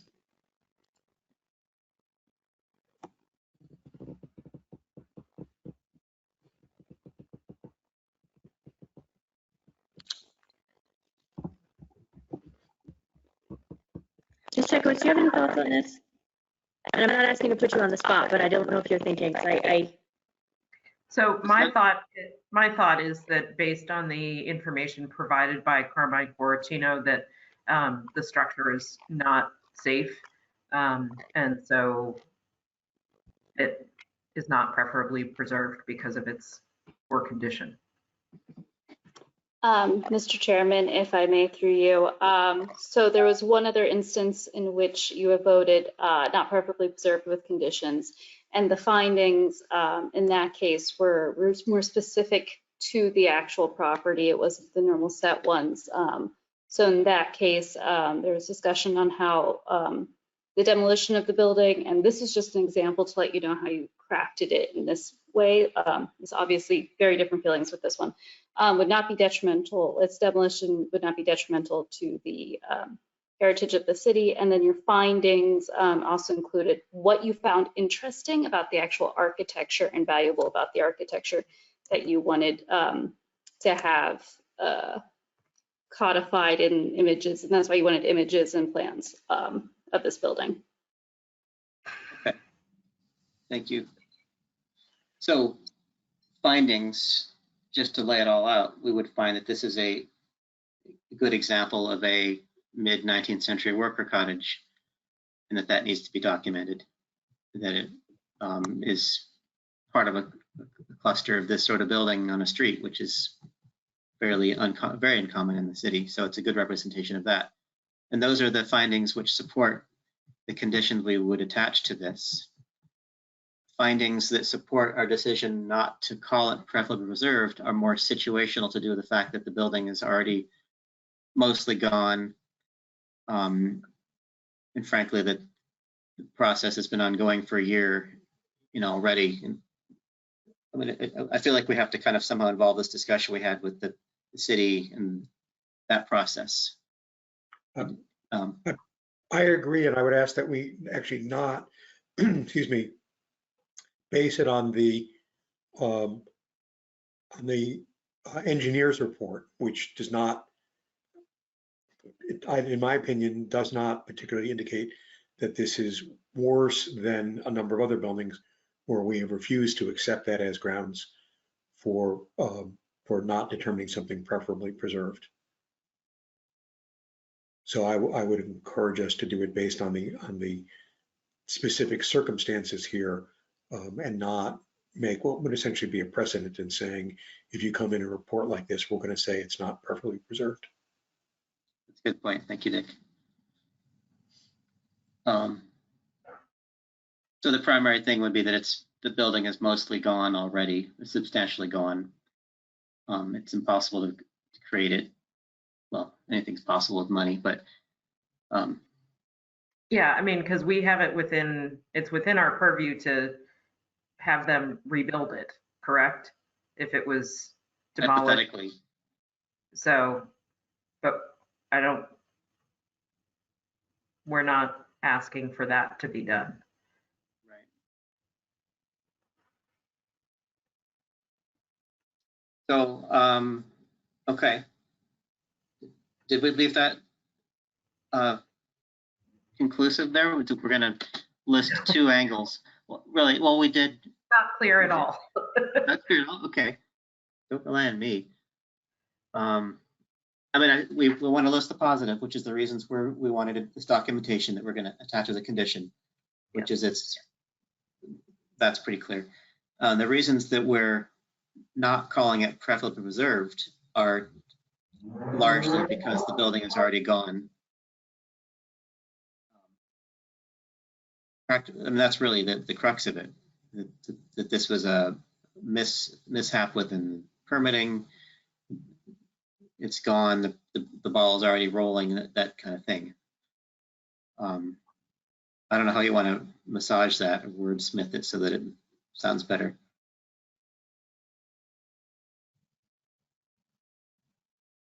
I'm concerned, so in the same way that we're concerned about, we don't want folks just rolling up with an engineer's report that says, oh, it's, doesn't look good. We don't want people to start smashing buildings and saying, look, there's only so much of it left, so it's got to come down. We don't want that as a unintended consequence. Do we feel comfortable identifying the permitting problems at ISD as part of the basis?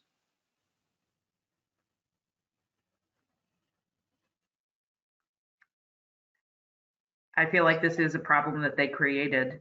I mean, until and unless we receive other information based on what we have learned thus far, this sits very much in the lap of ISD, and that we are in this situation. So I don't have qualms about that.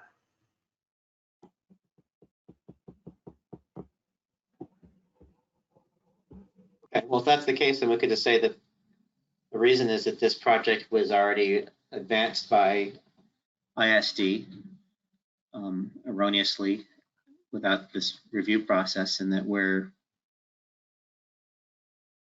therefore we're not going to call it preferably preserved. There's no perfect way to go about this. You realize there's not going to be the golden solution. So we just have to kind of grab onto something. So we ask staff whether people think that do you want to push back on our flagging ISD in this? Okay. Because that would be probably the most unique to this project character thing to grab onto, is that the process was flawed going through it, and therefore this is the way to go. I think that's right. So maybe we just say that it's not preferably preserved because the building demolition proceeded according to ISD approvals that should not have been granted. And there isn't enough remaining to salvage. I'm good with that.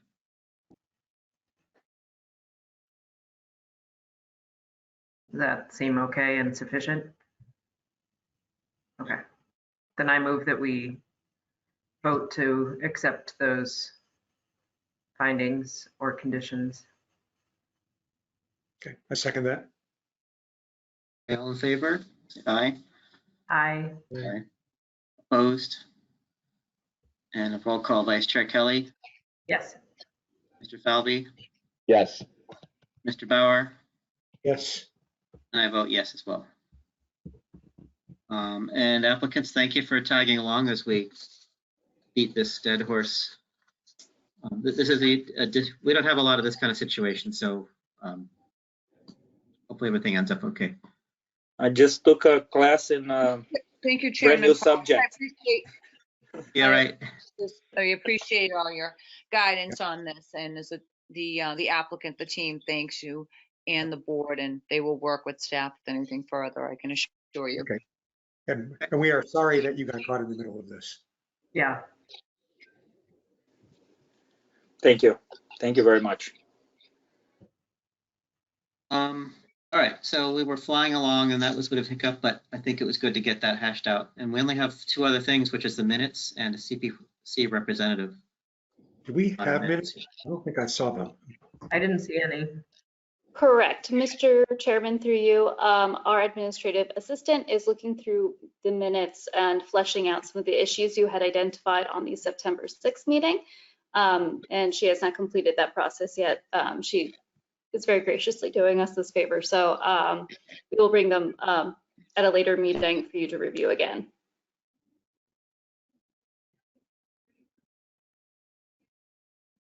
In that case, we just have CPC representative. What's the story there? We don't have Alan anymore. All right, Mr. Chairman, through you. Can you hear me better? Yeah. So much better.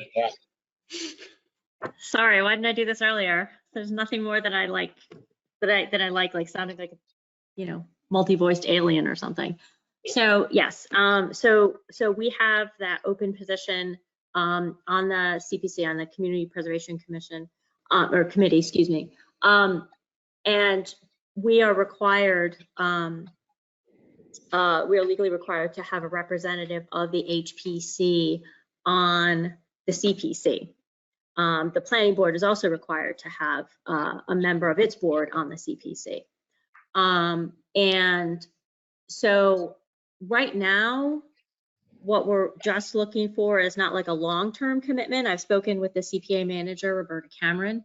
We're not looking even for a long-term commitment right now. We're basically looking for somebody who can fill that role just through this this season's process, which they'll be done with it, through the vote and voting on the current applications that are up for consideration for grant money, this process will be done in December.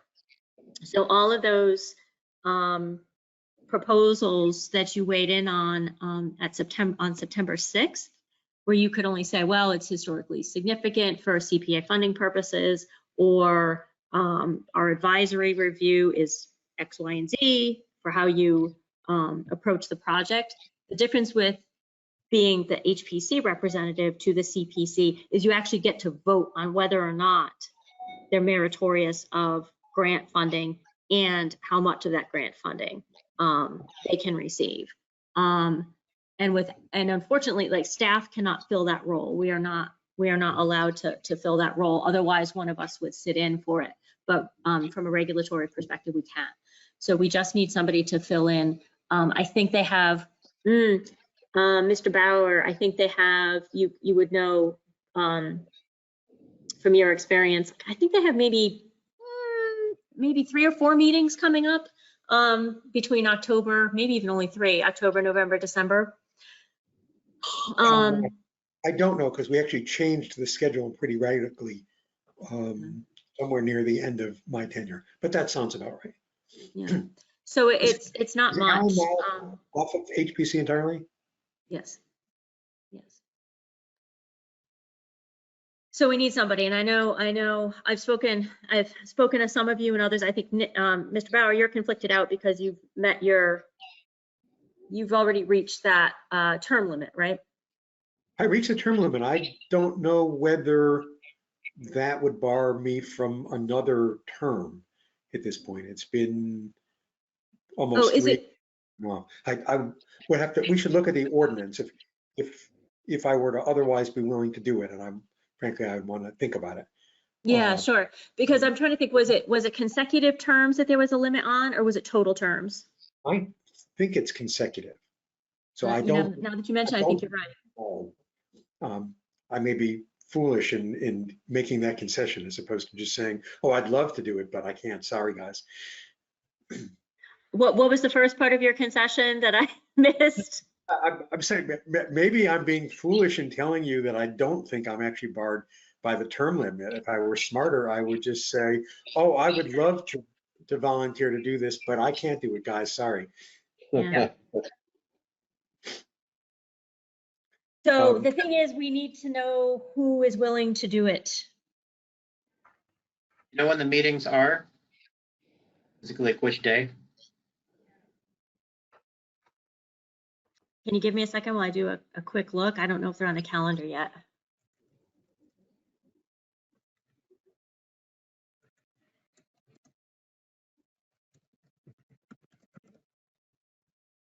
Let's see if their schedule is up. I'd like to help out, but I'm in a really difficult position. I have, my mother has Alzheimer's, and it's kind of in a worsening stage. I have brothers who's moved overseas, so I have to spend like a considerable amount of my time every week just trying to help and manage with that. And so I'm sorry, it's awful. I understand, but I just, I really can't take more time than I have now to do that type of thing, Oh, sure. No need to apologize. Yeah. I'm sorry that you're going through that, and let us know if we can be of any moral support. I appreciate that. Absolutely. A lot of us are in somewhat similar situations, so we can at least, share the burden. Yeah, thank you. I don't see. Let's see. I don't see their meeting agenda. Their meeting schedule.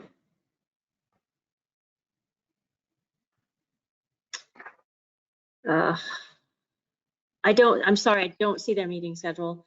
But I believe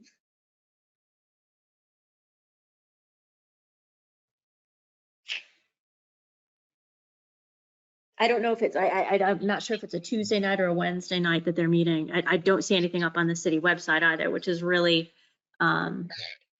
Oh, hasn't Alan usually said that their meetings are having the day after hours in the past? I feel like that's been come up.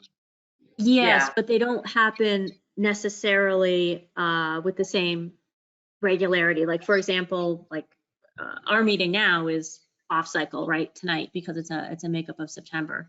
So I don't suppose, Wendy, you happen to be looking at the city calendar, do you? I'm attempting to find it. I do see that they are routinely, the city website recently had an update, and it has done Challenges. some interesting things to some of the consecutive order of things that are listed on there, but it does look like consistently agendas were put up, like the meetings were on Wednesdays. I'm trying to find what is the current information. I know in the past that when we've had our regular Tuesday meetings, that whatever day of the month it is, it's been on the day after our Tuesday meeting. Right, that That's is the issue. correct. It is definitely not on the same night as an HPC meeting.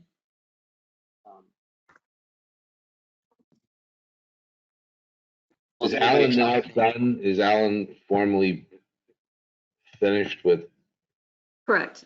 CPC as well as that? Is he done also with the historic preservation? Yes. Okay. Yes. His resignation has been accepted. I have Because kind of a problem with the fact that we never got to give him a send-off of any sort. Yeah. Right. well, that doesn't mean you still couldn't.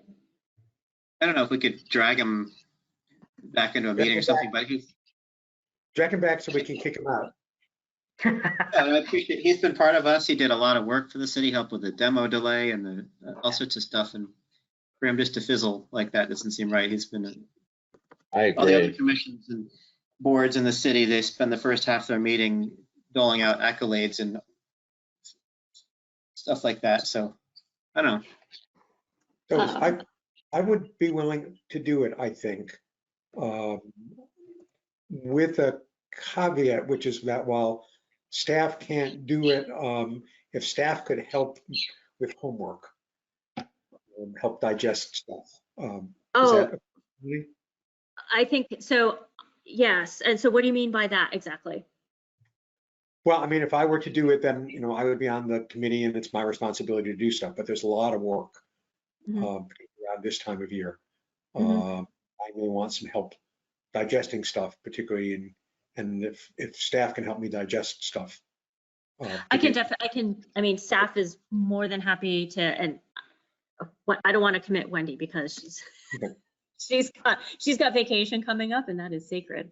But I am more than happy to help you with the HPC cases that are coming up. And I know that Roberta Cameron, and not to offer her without asking, but I know that Roberta Cameron, the CPA manager, will be more than happy to help ramp you up as well from her perspective. Yeah. She solely has CPA stuff to deal with, whereas the rest of us have like so many other things. So she'll be able to be narrowly focused on that, and then I can focus you more narrowly on the HP stuff. And if I can just interrupt, I was able to find the most recent agenda packet, and it was for a Wednesday meeting in September. Okay, well, I'm happy to go to the September meeting. Great, that's awesome. I'll let him know. And Wendy didn't identify any other meetings, so that's my gig. I'll go last September. Excellent.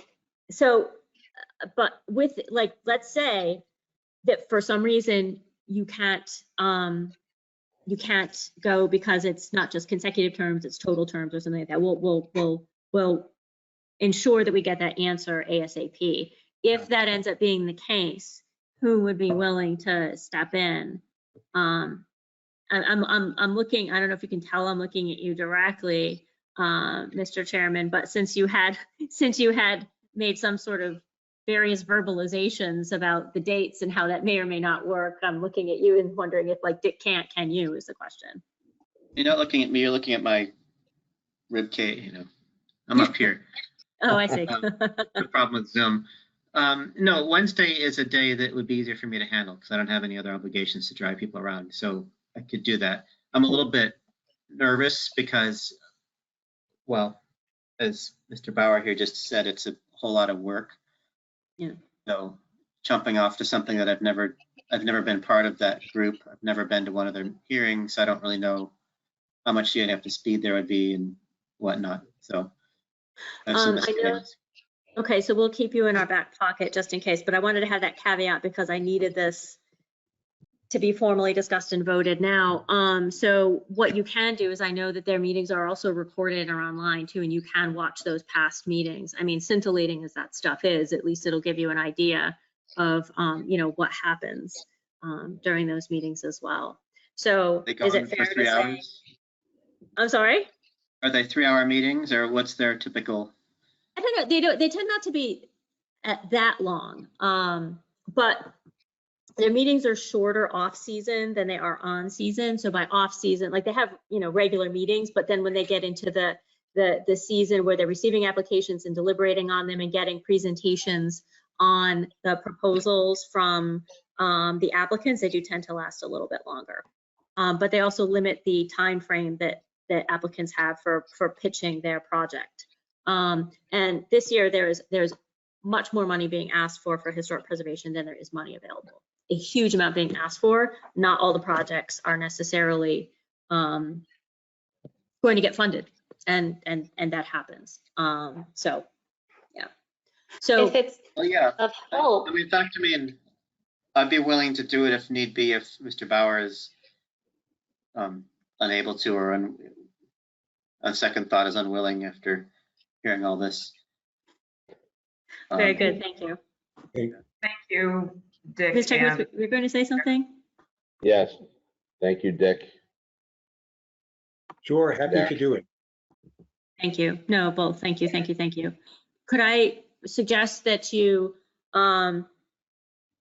just briefly, vote that, that as long as he's not conflicted out from term limit constraints, Mr. Bauer will serve the remainder of Mr. Bingham's term through the end of December.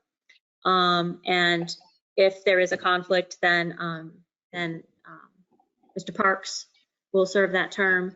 We will have to revisit this again because this was pitched to you as just this 3-month thing. So we will have to revisit this again come January. But if we could do that for now and just codify that would be great.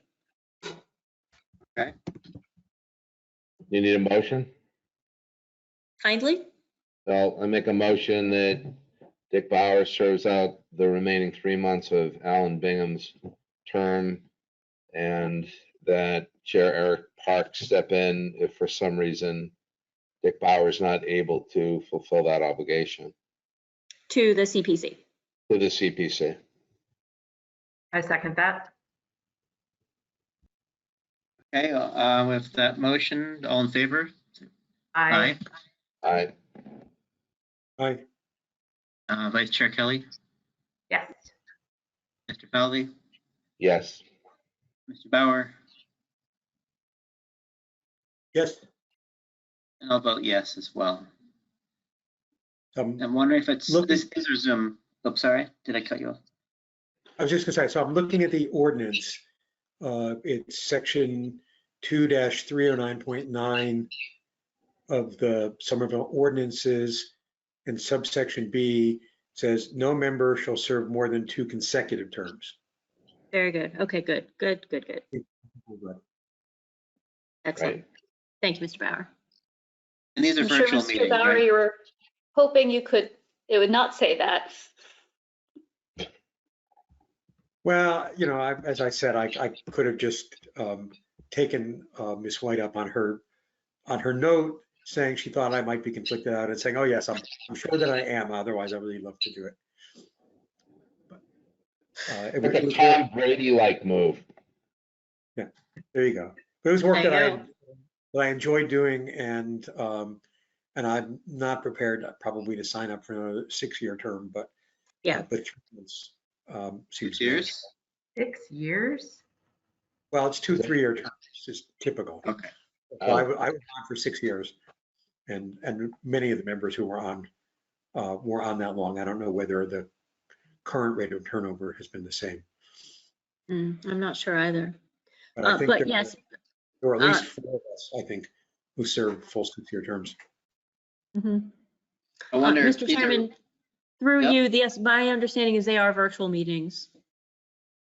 So I wonder if I They should probably just join your meeting anyway as your stage or whatever they call them, and meeting world.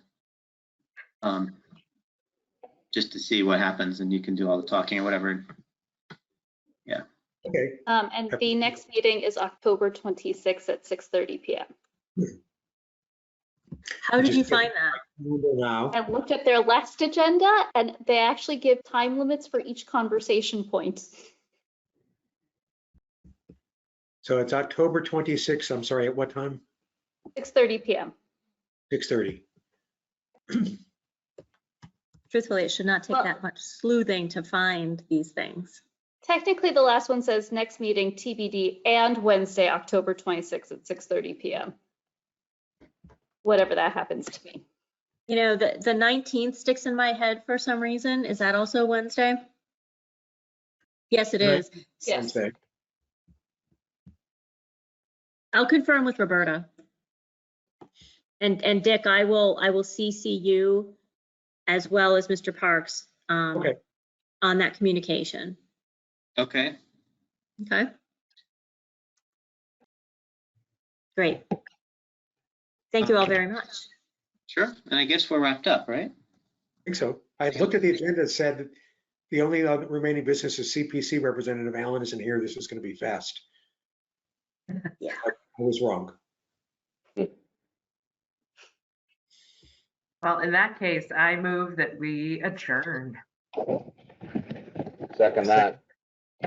Favor of adjourning? Aye. Aye. Opposed? Vice Chair Kelly, Yes. Mr. Falvey, Yes. Mr. Bauer, Yes. and I'll vote yes to that. Thank you all very I- much. Thank you. you. and And I'll I'll- see Night, you everybody. next week. Thank you, Wendy. I'll see you. I'll drop these. Yeah, I'll see you, Robin, Oh, when are you dropping stuff? Tonight or tomorrow tomorrow? morning probably. Yeah, because I've Okay. got a couple hours. Yeah. Okay. Tomorrow, it'll be before, I have a meeting in Reading, a house visit, so at 10 o'clock, so it'll be before that, but probably before 9:30. Does that work for you? Or how early do you need them? Um, Or how late? What do you do? tomorrow. Before 9:30 would be great, just so that I'm sure there's someone to pull them inside, that they're not sitting out on the porch too long. Okay, Yeah, because I may not be, I have to leave by 9:15-ish. okay. Will do. Okay, awesome. Thank Good you night so all. much. Thank you. Thank you. Bye. Bye.